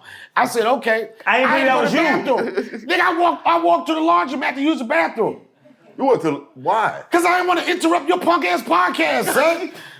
Talk your shit, son. I'm just saying, nah, no, you don't, nigga. I appreciate you. Ain't no security or nothing, You son. went to the laundromat for me, I paid man. $20 to use the bathroom at the laundromat. The bitch didn't want to give me the key. See that, baby? Hey, the key, the bathroom, the key. Yo, we gonna I said, here go $20. I thought you was She dead. said, you gonna use the bathroom. I had to pay $20 to go to the bathroom, son. We're gonna take a 5-minute break. Listen, okay, so you already did the work, right? You already did the work. So you already built up. It's like if I'm selling crack, right? And I got a phone, right? And let's say I got a phone, I got 300 fiends in the phone, right? I get knocked, this my man, right? Yo, he take the phone. That phone's still good. Know what I mean? Because everybody still smoke. still got 300 lines. They smoke. Know what I'm saying? They don't give a fuck about me. They gonna get high, right? So as long as you got the work to give them, they fucking with you now. Know what I'm saying? And if you get knocked and you get him the phone, everybody it's the phone, right? So the phone is the network, right? Let me you got a phone? You got a phone, Chris? Like a telephone? Yeah, you got like put a time on. I just need 2 minutes. And I'm out. I just need Hey 2 Siri, minutes. set a timer for 2 minutes. That's all I need. All right? Boom. Okay, so, let me see. Hold on. I got you. I'll get right back to you. Let me just boom. All right, so you already built. 1001, 1000. Right. Time of speeches. You already built up your phone. Your phone is already built. Can't nobody take that from you. Remember I used to always say, music is not a product. It's a commercial for the products you sell and the services you provide. You've already created customers. Your phone is already filled, okay? Now, the platforms, the Google, the YouTube, they're gonna hide those customers from you. So you get attorneys, you get lawyers, people that's gonna give you access to your data, and they're supposed to, all those accounts, IP addresses, like those emails, they have You've done this before. Say it again? You've done this before. Bro, you forgot. I did a whole tour off the episode that we did, bro. Like that's why I said, like, I don't know what the fuck you. No, I did a whole I understand, but I'm talking about the actual process. Man, let me land a plane, gang. Let me land a plane. And again, you got 2 minutes. Yeah, Let's go. this is why the relationship be fucked up, because I be trying to give you the information. Bro, and you all don't I wanna ask is, receive have it. you done it? That's Bro, it. I'm doing it and I'm still doing it, bro. I've been doing it since I made my first million selling mixtapes out my car when I got dropped. Once they dropped me, I've been doing this since before we done the episode, bro. I've been selling CDs, and then when the CDs got dried up, I switched over to QR codes. So I've scaled my audience. This is how I monetize. I did a whole tour in 2003 speaking to artists, people that followed me, right? And before I knew to get the lawyer, are you getting this? All right, cool. Before I knew to get the lawyer, I knew to build the phone. That's what I knew. But then as I started to, once I did the tour, I started getting shadow banned. So once I got shadow banned, I said, damn, why these motherfuckers ain't getting my DMs, you ain't getting my. So Right. I asked, I said, can I sue these people? Like I know if I got 300,000 followers over here, why I'm only getting 30 views on this shit? Because you don't own the land. Right. Right. But your lawyer, you're my account. My data is my data. So whether You agree to a terms of service. bro, my data is my data. You agree that's their data. Null and void. No. Listen, if you market me as I have this many followers for my safety super, bro. You have that many followers on my platform. Bro, It's you my not listen to what I'm data. saying, bro. Those are my followers. Look, Smart. If you know how to do it, I'm trying to say it. Niggas This keep what- cutting me but the fuck that's off. what I I'm don't saying. get it. That's what I'm Listen, bro, your safety, my safety. I need to know your safety supersedes that contractual agreement. I need to know who's following me and what. I'm a public figure. I need to know. So when you hire an attorney, if you get pushback for and your attorney is gonna get the data. I've got my data. Now, like when I post something, I get the views I'm supposed to get. Now from those views, I reach out to each one of those people manually. That's what I did for my first tour. When the numbers got too big, I paid a sales team to send DMs to people to sell my products, my services, my ebooks, my audiobooks, my consulting, me talking on the phone, etc., etc. And then from there, now I'm going to schools. For you already built up the name, the followers, everything is already built for you. You just need a product and a sales team, bro. And the content that you already created, you're gonna keep creating fucking content. You gotta, your first, I don't know how many seasons you did, but all those episodes are commercials. So what I did for my tour and what I'm doing now, I did a no labels tour. I sold 80,000 t-shirts, bro. Product? Like iPhones? I sold 80,000 No, t-shirts. like iPhones. Like, give me mine. in 2 minutes. I sold 80,000 t-shirts. So right? Smart. Let's sit down and figure it out tomorrow. Bro, listen, man, you keep shitting. I'm not shit. Yo. And you making me feel the type of way, man. I didn't do it. It wasn't me. Was it you this time? It wasn't me. Was it Listen, you this time? I didn't do it the last time. Listen, I keep telling y'all, I have Tribe Called Quest lyrics that I've been trying to remember. I can't just take in a bunch of shit that's not gonna help. But I tune it up. at the same time, there's your response to a lot of things is the bigger trap. And to a certain extent, I get where you're going. You know what a pyramid but you scheme still is? got, yeah, That was I it. get it. You gotta take these niggas shit to build these niggas shit to do these niggas shit. Nigga, that's a pyramid scheme. It's not a pyramid. That's a fucking Not pyramid a pyramid scheme. If you could, Pyramid schemes work until you get to that bottom level. So you gotta be right when it get there. When it get down there, nigga. Because I'm telling you, Guess who going listen, to jail tonight? I've been on Earth enough years to know fuckery when I hear it. And I'm not saying he don't have good ideas. I definitely believe that he's a wise young man in whatever lane that he's trying to be in, right? Mm-hmm. But, my man, you can't build towers without land. And I keep trying to tell y'all, it's base necessities. Like I said earlier, at some point, and we connect with that, at some point, it's not in a bad way, and it comes from frustration, keep trying to do the same thing the same way. Certain times you gotta just say, fuck them. Fuck them. Fuck them all. At some point, you gotta just figure out what you, and especially when you've done so much for people and you keep getting burnt the same way. It's like this, you know what? I gotta think with my mind and not my heart, because our heart will keep us fucked up, and our heart will keep us broke, because we keep on constantly talking about, oh, how this person's gonna feel. But if you think about it, the most successful people, and people can take this however they want, the most successful people are the people when they hit that stride where they be like, man, fuck them. When you say fuck them, I'm gonna do it, and then, I'm telling you, you can't save fucking everybody. I'll tell you something. I used to be like this. I used to try. I'm like this, nigga. I want to take the whole hood. I want to say the whole hood, but then it was met with a lot of pushback, frustration. Fuck that nigga. Who you think it is? I say, you know what? Let me just grab one or two niggas, right? And then let me be an example of what you can do, Right. Because at this point right now, we got too many for motherfucker to be in a fucked up situation right now. It's fucked up because we got too many examples of what you can do. Too many examples of what can happen. When Barack Obama got elected, right? Somebody said, "Oh, is he gonna be a good president?" I said, "I didn't vote for Barack Obama. I voted for the black man. I didn't vote for him to be a nigga. good president. I voted for him because guess what? That was the last thing motherfuckers, excuse me, motherfucker, ain't gonna be no black astronauts. We got black astronauts. Ain't gonna be no black this, we got black that. Ain't gonna never be no black president. We got black president now. So, okay, what you gonna do now? I ain't saying he was the greatest, whatever, but he They is an started example over. of What are you talking about? it can happen. Happened. And that Yeah. was the reason I voted. Yeah, but the because problem- I had my sons in mind. I'm like, Yeah. if they grow up in an era where they see, oh, this is possible, then maybe they'll reach higher. Yeah. What than we era they did. growing up in right now? Because this is the it can happen era. All right, what's the new norm? But I'm gonna tell you, this is where I had my son is 10 years old, right? Yeah. And I was talking to some people and I was like, is it important, I'm saying to myself, is it important for my son to go to college, right?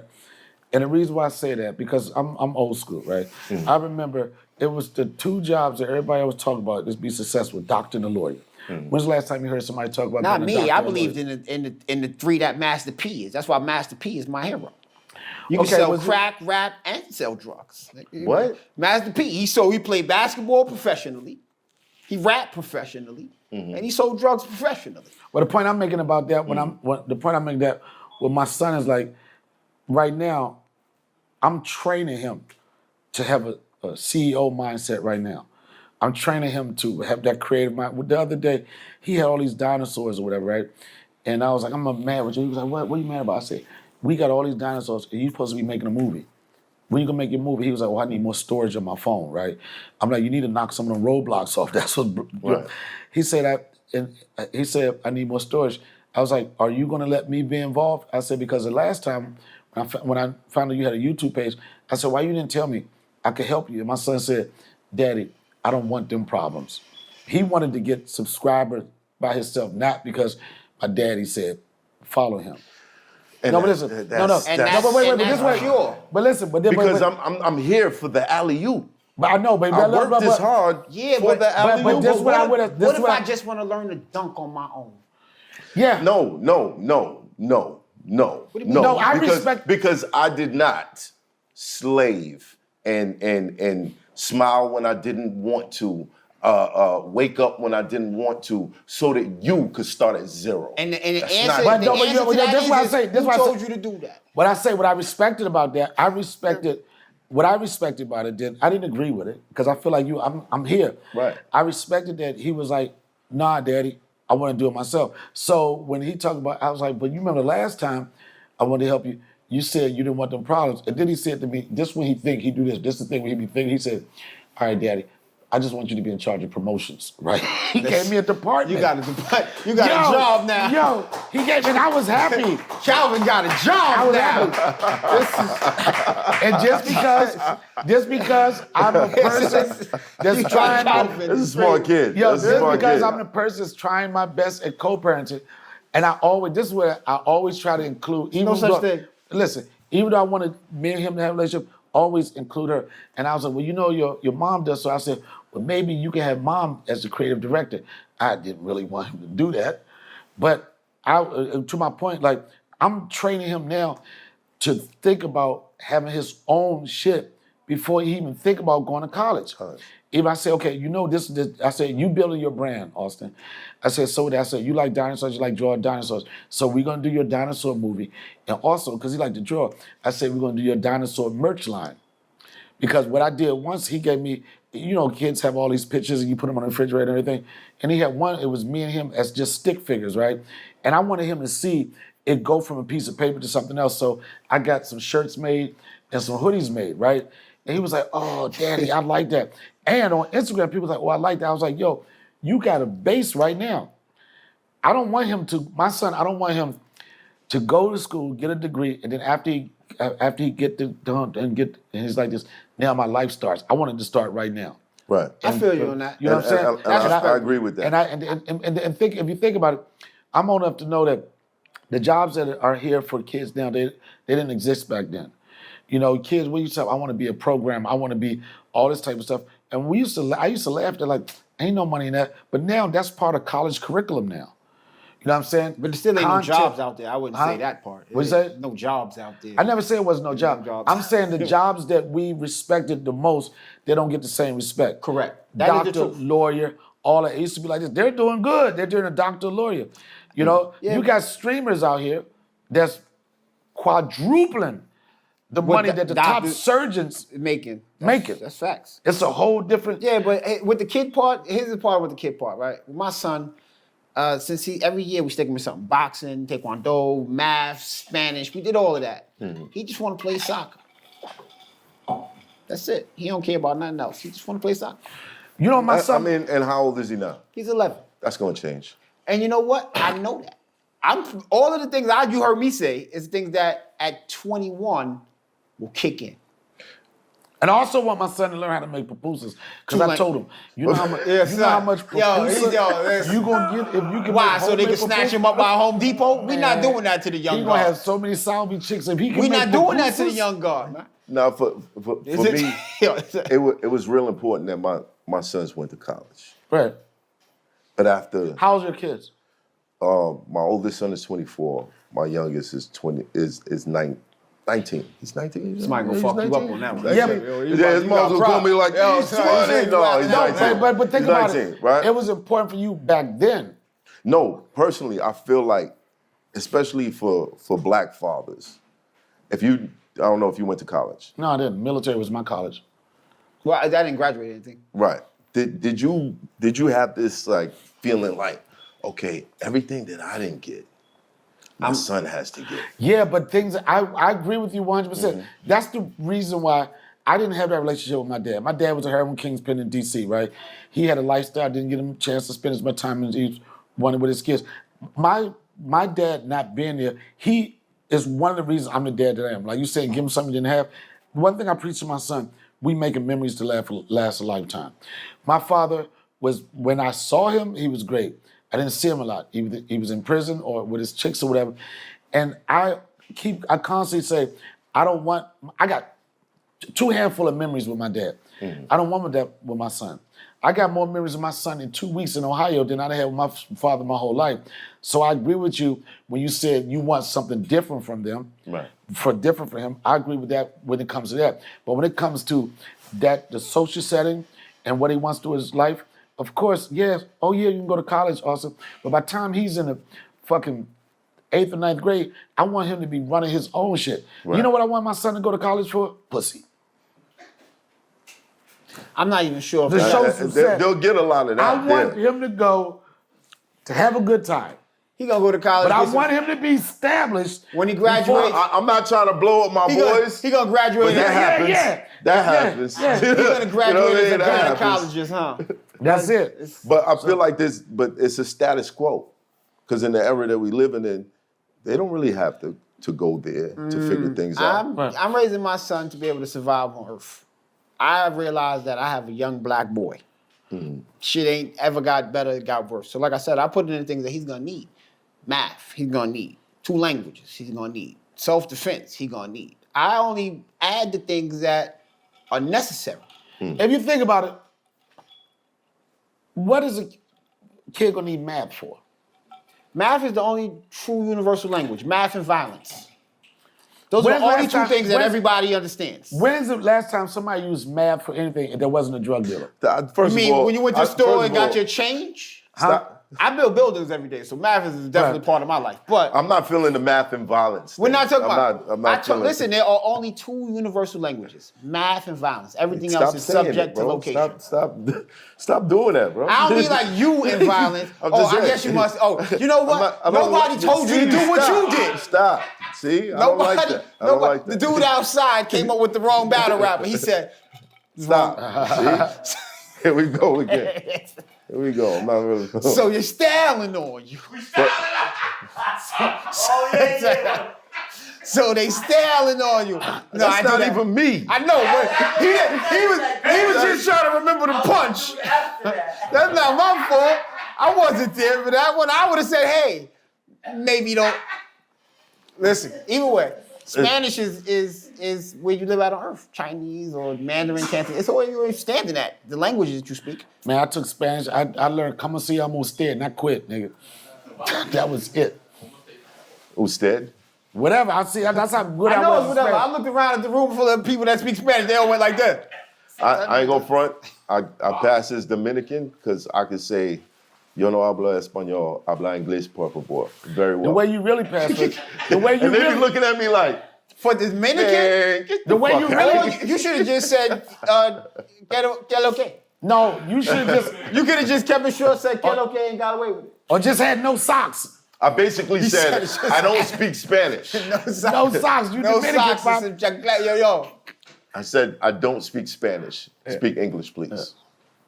Yes. I learned it very well. Very well. Duolingo. What's the new norm? All right, your kids going to college and learning all this stuff, bro. AI is going to be doing pretty much everything. For Not them, my bro. job, from my understanding. No. From my understanding, good for a while. Until You're good when? for a while. Listen, they need. Listen, unless Rosie from the Jetsons is out here, I'm be here for a minute. It's y'all I gotta worry because they got AI doing songs, they got AI doing videos, podcasts might be next. You want to know the new norm? You niggas not being real. Or No, comedy. but the new norm is even with AI as a technology, nobody's gonna be able to use it. So they're gonna have nobody's gonna be able to understand it. When new technology comes in, people don't get it. So you gotta hire somebody. Even if AI takes over, you still gonna have to have somebody that really knows AI and know how to use it. That's gonna be the next thing. Nah, the speed this shit is going, you're just going to have to tell it what you want. The But problem somebody's is, gotta tell. Somebody has to set up the AI for you to Right. be able to communicate right, with. people don't use AI. Right. No, You got- but I'd say by people don't use- 2028, you'll be able to just say, yo, can you make me this? Oh, you mean like just 2028. fully automated? The- Listen, I've been waiting on a hovering skateboard since Back to the Future. Don't have that much fucking faith in man. It's out here. It's gotta be. out here. I'm certain it is, but Did you ever Math use AI Hoffa. to make a joke? No, I've used AI to. It took a little second. No, before you said no. The that. reason why, because I want to be.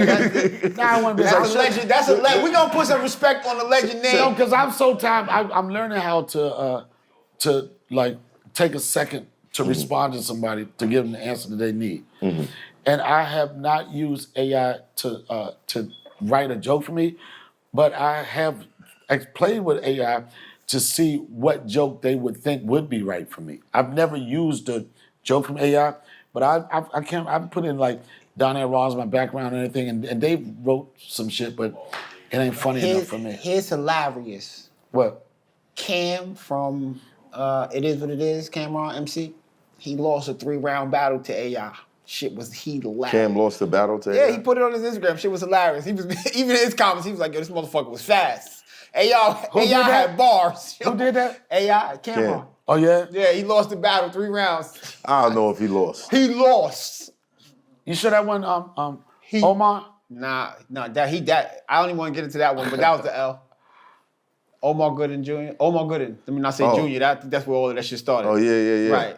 But you know what? It How, shouldn't how have. do you feel about that? Like, You know what? Here's the crazy thing for me.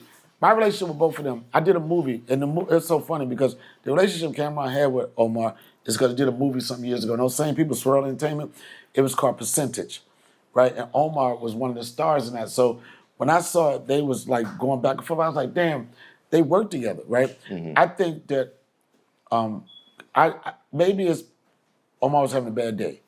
But for somebody to mistake you and say Omar Gooden Jr., I don't think that that's enough to just To like just bad? snap. Because it's an easy mistake. Or- it's an easy mistake. And the thing about it was, I know that could have been a mistake by him because Cameron worked with him. Right. We did the movie together. Right. But I will say, it was a good situation for Omar because a lot of people don't know him as a rapper or anything like that. oh, yeah, I did a review on one of his diss records. Yeah, but when he And it came got- back, it got a lot of views. Yeah, He got a lot of views. he got bars, but here's how I think about it, right? Like y'all kept talking crabs in the barrel shit, right? In my brain, both of them thought the same thing. This is just easy views. Clout. Clout. Real fun, lightweight, no real beef could come from this. You know what I'm saying? It's nothing crazy. So if I respond, you respond. I respond, you respond. Here's the problem with that. When you're in the public eye, like me and you could have a back and forth publicly, right? Right? We make up, it's cool, we good, whatever. It's the people who now have this information that keeps that shit alive. Correct. It's the people in Cameron's comments like, yo, he's smoking you with the I battle raps. thought that And all the of y'all were here to keep y'all name alive. But I'm telling you, it doesn't. It But I doesn't tell you, turn into the a- interesting thing about where we live now, at the end of the day, you can make money off of negativity. You can, yes, you Yes, can. you can. No, Yes. I'm saying I know It's you can. unfortunate. Absolutely, I know you can. But where does it stop? It don't stop. Where does it Wait, stop? what It's is all about engagement. Like I remember back in the day, for you to really be successful, it wasn't too many people that made money when you hated them. Star and Buck Wild probably the first ones that embraced facts? that hate. I'm gonna fall in love with a hater. The hate. Right. But back then, if niggas didn't like you, they wasn't gonna buy your albums. They wasn't gonna fuck with you. Right. Now, because we're in a world where it's engagement, like, yo, if motherfucker hate on a podcast, that's gonna get way more views Than a loved episode. The ones motherfuckers Facts. like. And at the end of the day, it's engagement, and they know that. I tell you, I call it like this. Sometimes in this podcast world, motherfuckers become click whores. And the reason why, it's like this, I want to talk about this, and even like, motherfuckers start thinking like this. And even in an interview, here's a sound bite. This is gonna make me for two. Right. Every time you post a promo video, it's a cliffhanger. Every time you post a video, Yeah. it's like a boom, what I want to Boom. know next. Right. And what people knowing is, they look at it like this. Okay, I can do this, I'm gonna get this much heat. But if I do this, it's gonna go crazy. I believe this. I put it like this. This is my opinion. Donald Trump, when he was first running, right? Do I personally believe that he felt everything he was saying, or if he thought it was right? I don't. What I think was his strategist. The motherfucker said, "Listen, man, Your base. yo, they look. He probably listen like, we know you. We know back in the day you was fucking black chicks or whatever. We know you was in rap videos. That's not gonna move the dial. This is what's gonna happen when they got it. Like when you was talking about the people that specialize in so and so, they have to sit down with you and say, all right, do you want to be cool or do you want to win? And it was like this. All right, watch this test. Oh, I love African Americans. Blah blah blah blah. Fuck them. Blah blah blah blah. Right. I'm trying to get elected. Okay, Fuck them Yeah, got more negativity. votes. Right, hits. No, I hear what you're saying, but how do you unclown yourself? Once you become The king? a clown for clicks, how do you unclown yourself? What do you mean don't clown? unclown your. How? Wait. What do you consider the clown? All right. Maybe clown is not, but the people who dib and dabble in I'm gonna do this You don't. to get Wait, viral. what's- Eventually, people get desensitized. Eventually, they start to see you as you're just doing all this shit for clicks, and guess the what they still gonna do? sensationalism don't And they exist. still no No, more. it ain't gonna not exist. No, Yes, they but then still you got gonna click. motherfuckers lighting themselves on fire, trying to sing an R&B record, walking on camera, I'm on fire, I'm singing my They gonna my keep record. doing it. Yeah, you're gonna kill yourself after a while, bro. Listen, This shit leads to then the buffoonery. answer- Buffoonery begets buffoonery, bro. Like, the answer. what happened to simply being lies talented? The answer Talent. lies in where do your morals stop? Yo, I can't be in this interview. That nigga talking about talent. what happened to being talented? Talent? I feel like Soulja Boy. Talent. Talent. No, I feel like it's talent. morals. We You talking gonna about go- talent? Nobody can talk about Talent? talent. They care about views. Yo, get me the fuck out of here. You want nigga that have talent? I want IPs. Yo, this is the thing. Yo. This is what people don't understand. That's the motivation and the negation of the. Talent, this is what you need. Be successful. Now, Right. you need this much talent. And you need that much motherfucking hustle, that much smart. Why you see so many motherfuckers in this business, you be like, oh, them niggas ain't really nice like that, but boo. It's only a little bit of talent. And I tell people all the time, it ain't talent what's gonna blow you up. But this is what I'm It's not talent that's gonna blow Look, you up. who's the average dude that said nothing and would do this? Stop. Because we got rappers that done sold 1 million records Okay. because people believe That they killed somebody. that they killing people. Yep. You know what those are? They're going live, and but this is where it starts at. This is where fuck my talent. If I do this, everybody's gonna fuck. But then with that's, me. you know what? I get all the clicks. I get all the attention. Someone's But gonna you give me a gotta record let deal. them people gotta be them, and you gotta be you. Those people gonna be them, and I can be me. Because eventually, the base, you might not. It's so easy to get bullshit views. Like my podcast, it's a couple of people, I was doing like Swap also podcast. There's a couple of podcasts I did, and it was like, yo, this was gonna give you numbers. I'm like, yeah, but I don't wanna fucking be having to curse out an 18-year-old kid all the time. Right. Eventually, you won't have that. It's gonna be like, you gotta lock in to the people that fuck with you, and you can't spread that net out for everybody. It's gotta be like this. These are the people I'm talking to. When I used to do radio, I was on Power 105 before the Breakfast Club was even the Breakfast Club. And we had a situation where we had a coach, morning show coach come in, and they was like, they looked at our show and everything. I was like, y'all are all over the place. Not Power 105, this was Hot 97. It was me, DJ Envy, Miss Info, Ebro, or whatever. They brought the specials in. They was like, y'all all over the place. You talking about this, you talking about that. They said, this is what you gotta focus on. They said, you're talking to one person. Right? And they said, who are we talking to? And they had a picture. It was a silhouette. It was a black woman. She probably was about 28 or 29, had one kid, she had a job, whatever. They said, that's the person that you talk to every day. That one person, everybody else come in, but you can't be all over the place.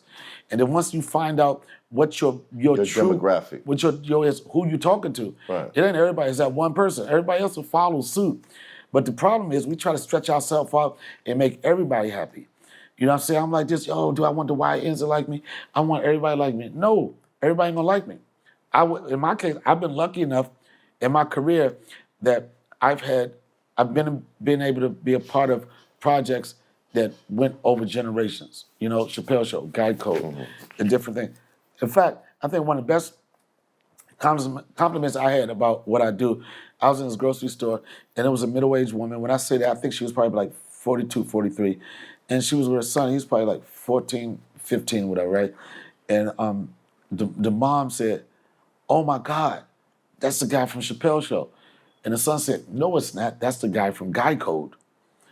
Two different generations. It just happened out of nowhere. I wasn't like, oh, I want to do something young. It just so happened that I just was a part of projects that hit fucking 20-year-old, 30 years old, 40, 50 years old. But everybody's not like that. But I do know once you lock in to that one person you want to talk to, and we cannot please everybody. That is the fucking dagger when you're like, I want to make everybody happy, which goes back to what I was saying. Fuck them. Fuck them all. Fuck 'em. Yo, I'm going to get a t-shirt. Fuck them all? Fuck them. No, start with fuck them. And then it going to be like this, who you talking about? No, fuck them all. Yo, Fuck 'em. Who? And Yo, on the back. motherfuckers will wear you out, man. Yeah. They will wear you out. They will let you, they'll wear you out. And then at the end of the day, you'll be fucked up. You'll be angry. You'll be frustrated and all this type of shit. And guess what they're going to do? They're going to go and live their life and don't give a fuck about you. Listen. So at some point, man, as hard as it may be, at some point, and people are like, oh, at some point, you have to have a selfish approach. It's not selfish. That's It's what not people selfish. perceive it as. No, It's I kind of agree because I've been in this position, but I'd say the one person that's been in this podcast from the start, it's me. So I've had different co-hosts, different situations. This, Is that what we you know what I mean? And most of my co-hosts don't know shit about the business. They don't know nothing. They don't know what shit costs, who gets paid what. Nobody never knows that. They know nothing. They know nothing. But there's always that criticism, you know, when shit is winning and everybody's happy or whatever, but if these relationships should go sour and you go your own way, there's never that, you know what, I'm in a position now, so I could do this. What I used to do years ago, I used to do a spot in Brooklyn called Poke Knockers, right? It was on Ladd Avenue, and it was on a Monday night, and it was like one of the biggest comedy situations in New York, right? Mm-hmm. And the thing with people, and it was the thing where I used to pass out flyers. I used to staple shit. I was my own street team. And I always said, you know what? I don't care if 200, 300 people come in here tonight. I just need to, if I get 10 people in here tonight, right? And if I give them a banging show, I'll get 10 more. I get 20. Yeah. I get 40. And I did this. I created this space where we was doing like 400 people on a Monday in Brooklyn. I think our door was doing 7,000 and food and drinks was doing 10 and 15,000 on a Monday. And then I built this shit. And of course, you know, I had the support of comedians. But you know, it used to be motherfuckers. And I had a certain amount of money I would pay comedians. These motherfuckers used to look at me like they supposed to split the door with me. They ain't pass out no flyers.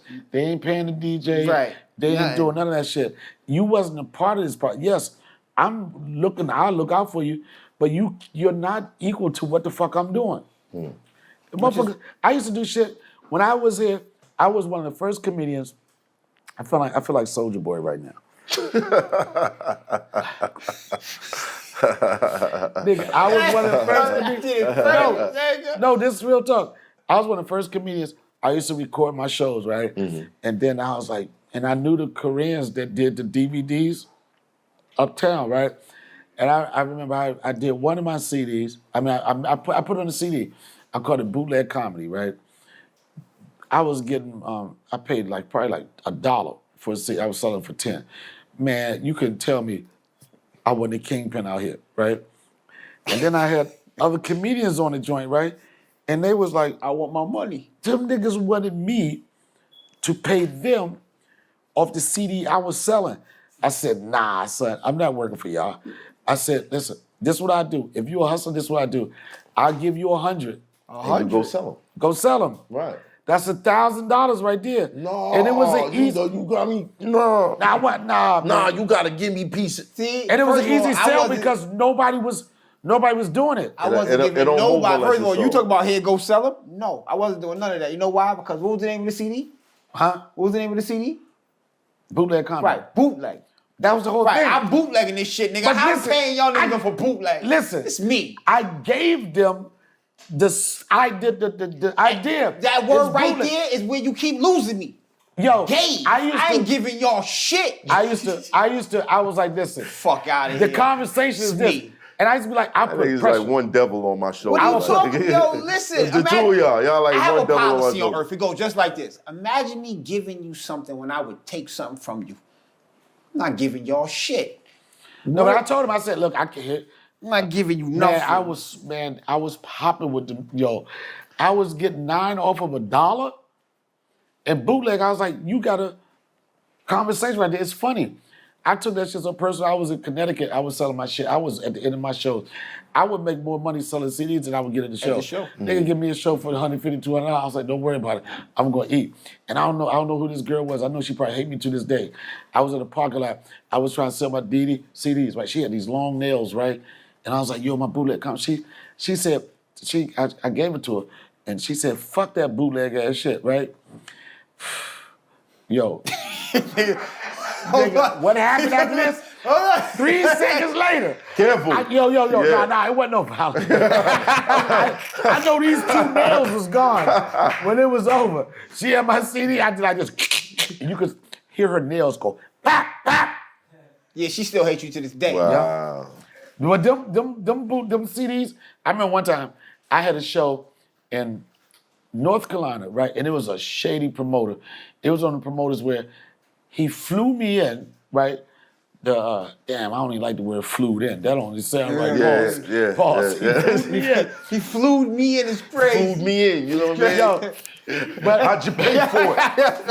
How'd you pay for it, Donnell? Nah, it was one of them. It was one of them janky promoters, right? Where one of them janky promoters was like, well, you know, I was expecting so and so, and I was like, don't. And I think I didn't do it. I said, don't do this to me.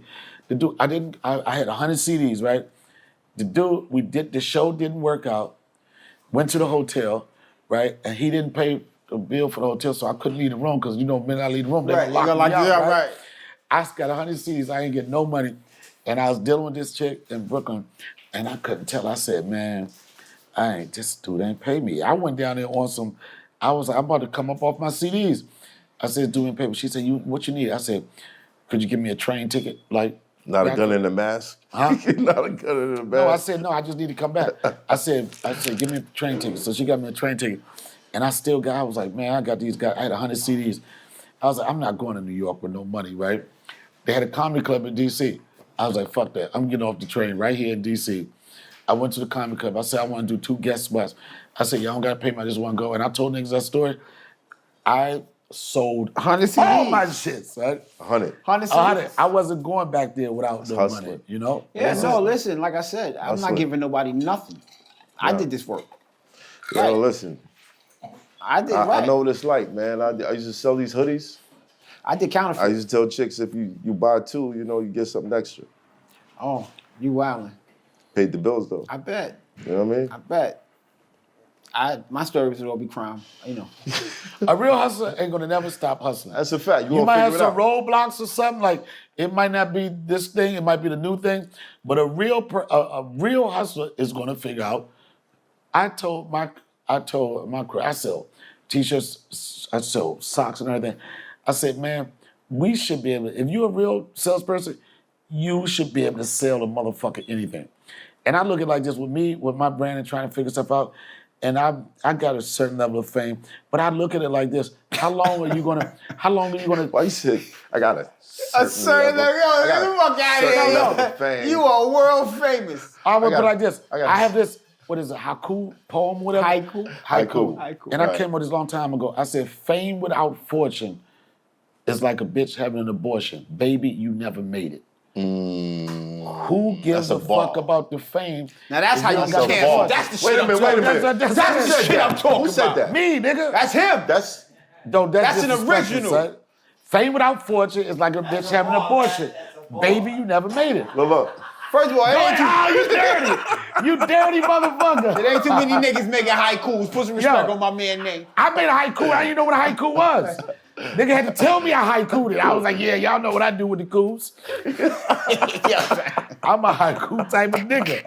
I couldn't think of another haiku after that shit. I'll admit, being a popular battle rapper, that's what it felt like. Fame without fortune. Yeah, but then, he's like, yo, Math, I can take a picture with you. Hold on. The train's rocking. But that's why when I came up with that, and I look at it like this, I'm like this. I can go anywhere in the country, right? And I'm gonna get, what's up, Ashley? Oh shit, I love you. And I like that. But my brain's thinking like this, I need to sell you something. I need to sell you something. I gotta sell you either I'm selling you to subscribe, I'm selling you a pair. I gotta sell you something. And I told my people, I'm like, how is it that I can go anywhere in the country and I can get this heat and y'all motherfuckers ain't figure out how to make money off of it? I gotta figure that shit out. That's what I gotta do. And at the end of the day, ain't nobody gonna figure it out but you. The only person that needs to fill their stomach is you. Yep. Y'all out here, listen, there's a misconception about, and yeah, I guess we all go through it, where you get success and you're like, yo, I'm gonna save everybody, and then you hit that goddamn wall and it's like, oh man. Yeah, look who did it. I give you that.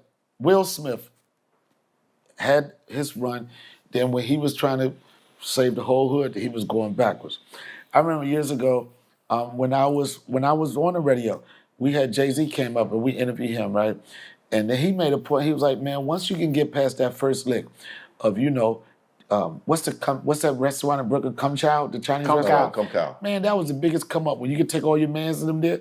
Once you can do that, everybody, when you come from the hood, whatever, you want to, man, your best feeling in the world is when you can take your mans somewhere like this. Yo, nigga, go ahead and get what you want. Don't worry about it, I got that. That's one phase. That's the first wave. That's the first wave. First wave, and you get through that, and then guess what? That's gonna chop off because you're like, these niggas ain't giving me no breaks. You know what I mean? You get past that wave, it's the second wave when it start getting like, when you start being selfish, when you start realizing that niggas don't give a fuck. Right now, we was talking about on the phone. Niggas think they all in your pocket shit. Man, I get a fucking phone call every week from a nigga that needs something. And I know niggas go through shit or whatever, and it be motherfuckers be telling me crazy shit. Yo, I just got my arm amputated, man. Shit is fucked up right now. Send me a picture of the arm. Yo, no, I'm like, nigga, was it your right arm or your left arm, nigga? I don't care what arm it is. I'm gonna see it in the picture. You right-handed. If you lost your left hand, you right-handed, you gonna be good. Right. What? Nigga, what? Yo, imagine. You still got that. You got your jerk off joint and your ass wiping hands. You still defend yourself. Whatever, nigga. Extent. You like. You might can't block, and you and it's you gotta pick one or the other. And it's like we're talking about, motherfuckers just assume that it's things a certain way. And it could be, but guess what? I worked for that. See, I hustled for that. See, your I problem is did you that. don't know how to trick people. My What? old man was No, really my good. problem. You know my problem is? My problem is that somebody told me, Donnell, this is when you're gonna get more empowered and you're gonna feel better about yourself. When you feel comfortable with saying no. No, past that. When you get comfortable with saying, I understand what you're going through, but no. And it's weird because I don't understand how certain motherfuckers is built to ask, son.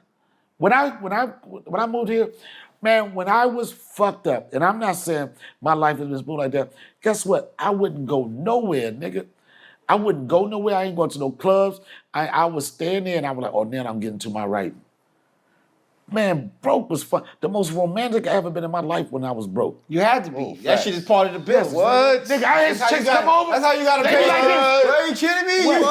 Yo, I had chicks like this. So they be like this. Oh, candles. Broken homeless. Listen, broken homeless. Yeah, but see, here's what I'm telling you. The best, ladies, Saying if you no- listen, the best dick is broke dick. Listen, saying no is not the final Struggle level. No. What? Struggle dick. Struggle dick. Struggle dick. Struggle dick. Struggle Yo. dick, bro. I used to- Listen. I would go over to a chick's crib. I don't want to know. No, I'm just letting y'all go over to a crib to hang with her, whatever. You know what I'm saying? Things ain't right. I ain't really got no place to go to. Bruh. When I tell you, like, putting it on, like you ain't never had it like this before for that closet space. Nigga, I used to run through Nigga. D'Angelo album, Brown crazy. Sugar. Nigga, I used to run through that three Oh, times. you had to. 3 times. Listen, I had a routine. 3 times, nigga. I had routines. I can't to now, certain now, songs. now, as soon as I hear Brown Sugar, baby. No. 3 times, No, son. you're my lady. 3 times. Then wait for it to come back around. I'm trying. I mean, my shit was so fucked up, son. I remember one chick was like, we having candlelight dinner every day. I'm like, bitch, if you try to turn that light switch on. I want to watch the sunrise. Yes, I do, bitch. That's the only. Why you want to watch the sunrise? Because that's the only time this joint gonna get lit up. Only candlelight dinners here, nigga. Don't you understand? Man, hit her with that Joe Scott. Picnics, nigga. Nah, see, both of y'all is Let's take a long walk. Here's what both of y'all fucked up, right? Picnics, nigga.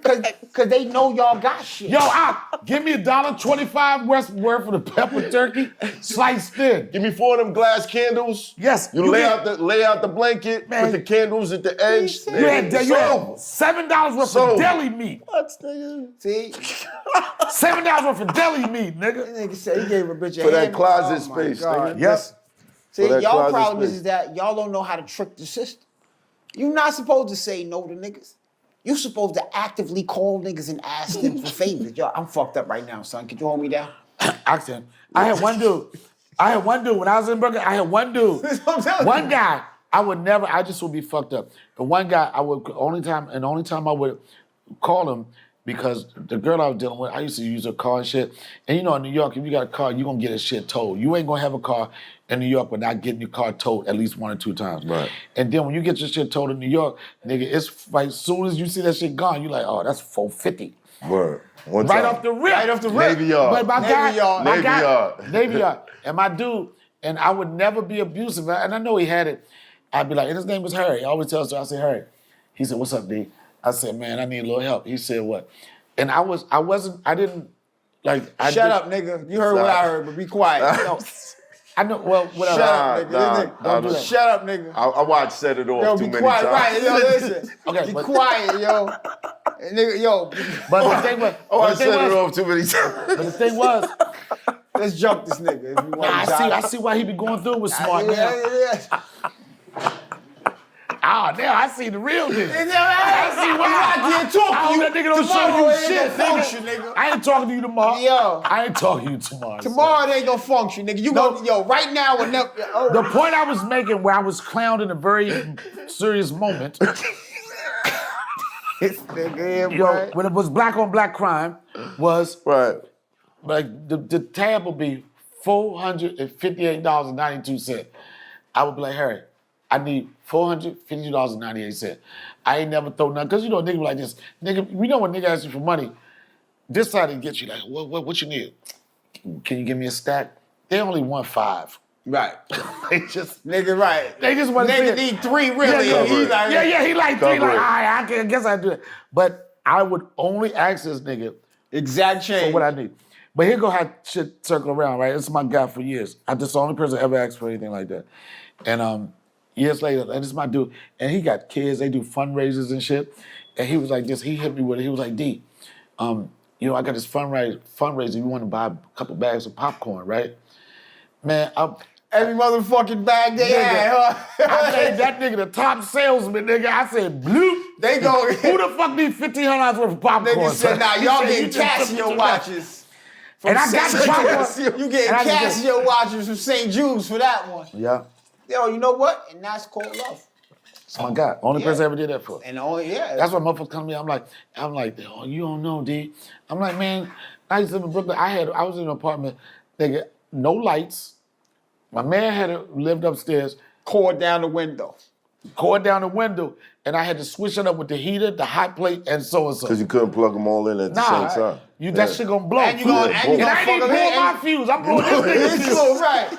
You right. You can't risk it, nigga. That nigga in the room like, "Foof, what you doing, son?" You know what that foof? And you got like, oh shit. Nigga, get out of your crib. It's warm, and you like, yeah. I don't know what happened. I don't know what man. happened, I don't know. son. Nah, yo. Middle of winter. You just, why so warm in here? I had a goddamn motherfucker, a futon mattress on the floor with no futon.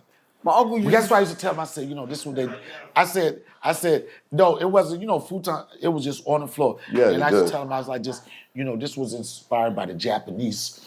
Yo, I was making all type of shit up. Yo, this how Japanese do it. It lowers your back, Nah. no back pain, son. My Uncle Bug, he had a fucking carpet in his room. We used to be like, yo, son, how was you fucking browse on this carpet? Right? Couldn't understand it. One day we walked past the room, he got a chick in there. He was like, call me Aladdin. He said, nigga, nigga go to the magic carpet after that. Yeah. The hood, yes. Your uncle was Aladdin, bro. Hey, A whole new world. whole world. Whole new world. This is what's Crazy. wrong with us out here. So what y'all think about Young Thug in Snitching. them recordings? Listen, you know what? That's the new norm. That's the new norm right there. That's the new norm. Yep, snitching and then putting out your album right after doing well. I think Tekashi 6ix9ine broke that for them. Here's my thing. This is why, like, at a certain point in your life, you don't be around niggas that snitching would be an issue. I don't want to be around anybody where a situation like, are you gonna snitch? I want to be around crime-free niggas. I don't think anybody intentionally crime free. I'm just First saying, of all, just- all them niggas snitched on each other, from my understanding. I heard a few of them tapes. Them niggas was all talking about each other. It's crazy. That was a crew of snitches. Yeah, I think I don't even know what that world is about. this Don't give a fuck about it. It's not a deal that I got on the table to give me the time to think about who's a snitch. I don't even want to know a nigga that could possibly snitch. I want to be so far removed from that.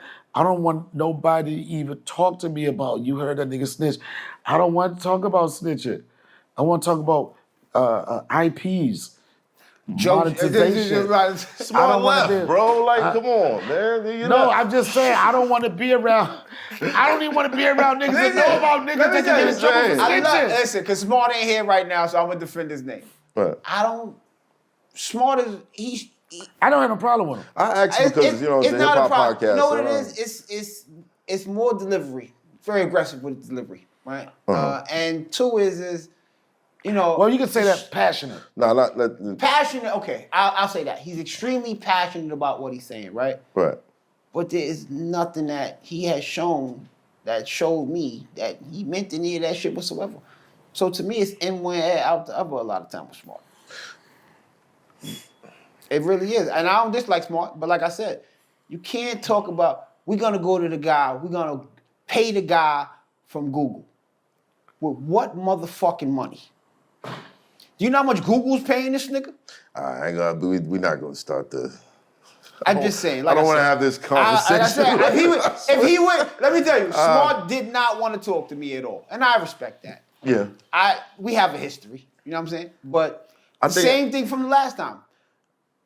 I don't agree with the But shit you got say. those friends that's just overzealous about the things. I that don't they gotta know. listen to that shit. You know what I mean? No, like I said, nigga, overzealous is one thing. I'm a dude that you gotta have a bunch of facts for.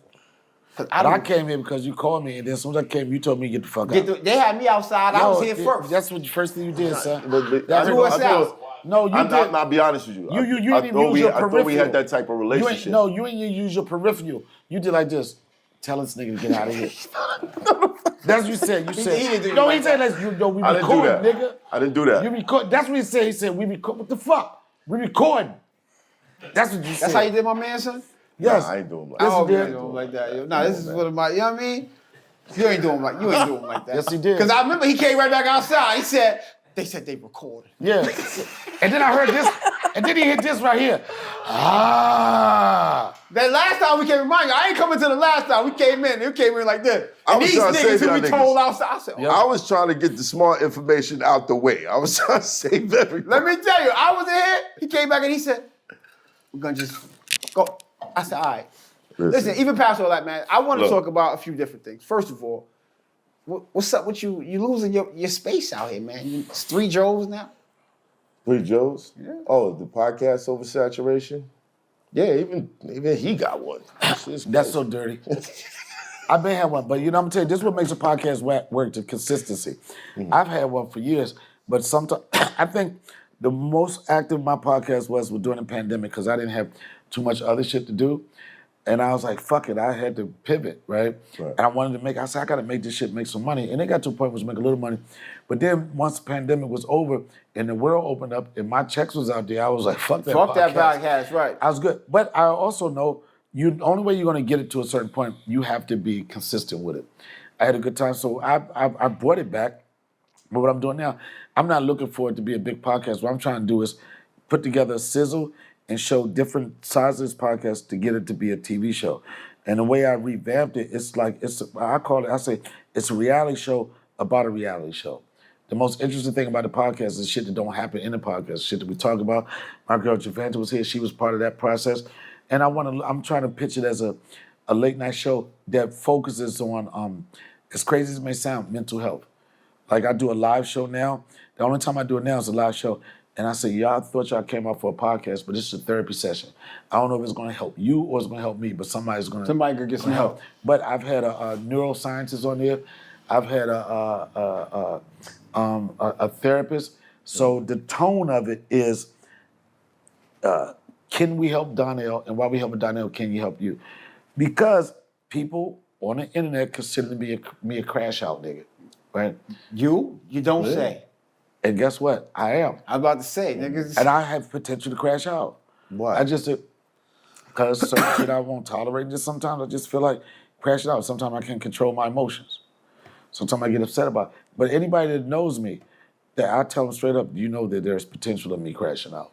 He tried to run me over with a car, me and my man Smurf. I didn't try to run you over. I tried to run Smurf over. I was standing right with him. Like, Well, right you should have next- moved out the way, I dude. did. Like, he tried. Don't stand next to the ops. You know? we was in the cornfield, man. It was the bale of hay behind me and all that shit.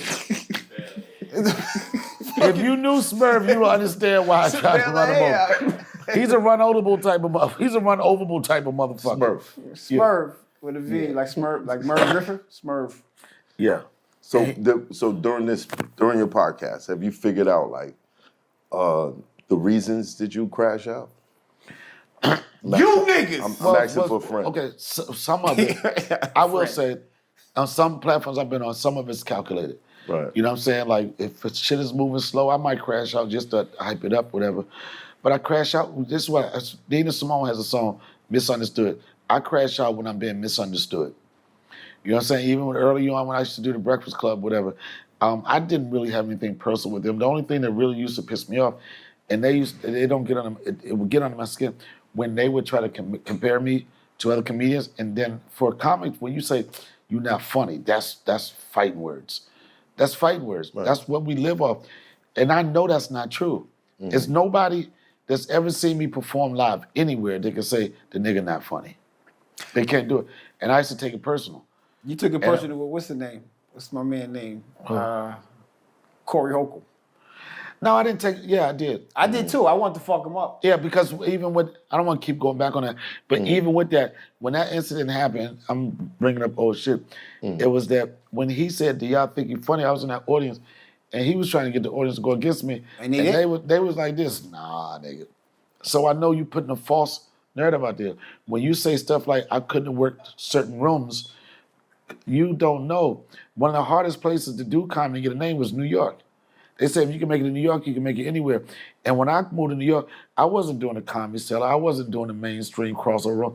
I was doing the gutter shit. Gutter shit, right. All the shit you named, right. I was like, Manhattan Proppers, Sugar Hill, fucking my spot, Poke Knockers. Poke Knockers. All of that shit. I was doing the spots where soon as they say, how y'all doing? Fuck you, nigga, get out of here. I'm trying to look at Avenue D. They used to feed you. They used to feed you and pay you before you went on, because they knew the crowd they had. Avenue D. Peppermint Lounge. Yeah, yo, listen. They would pay you and feed you before you went on. The Peppermint Lounge. The Peppermint Lounge was that was basically where you auditioned for Def Jam. It was a rough room. Bill Bellamy used to host it. Royale Watkins used to host it at times.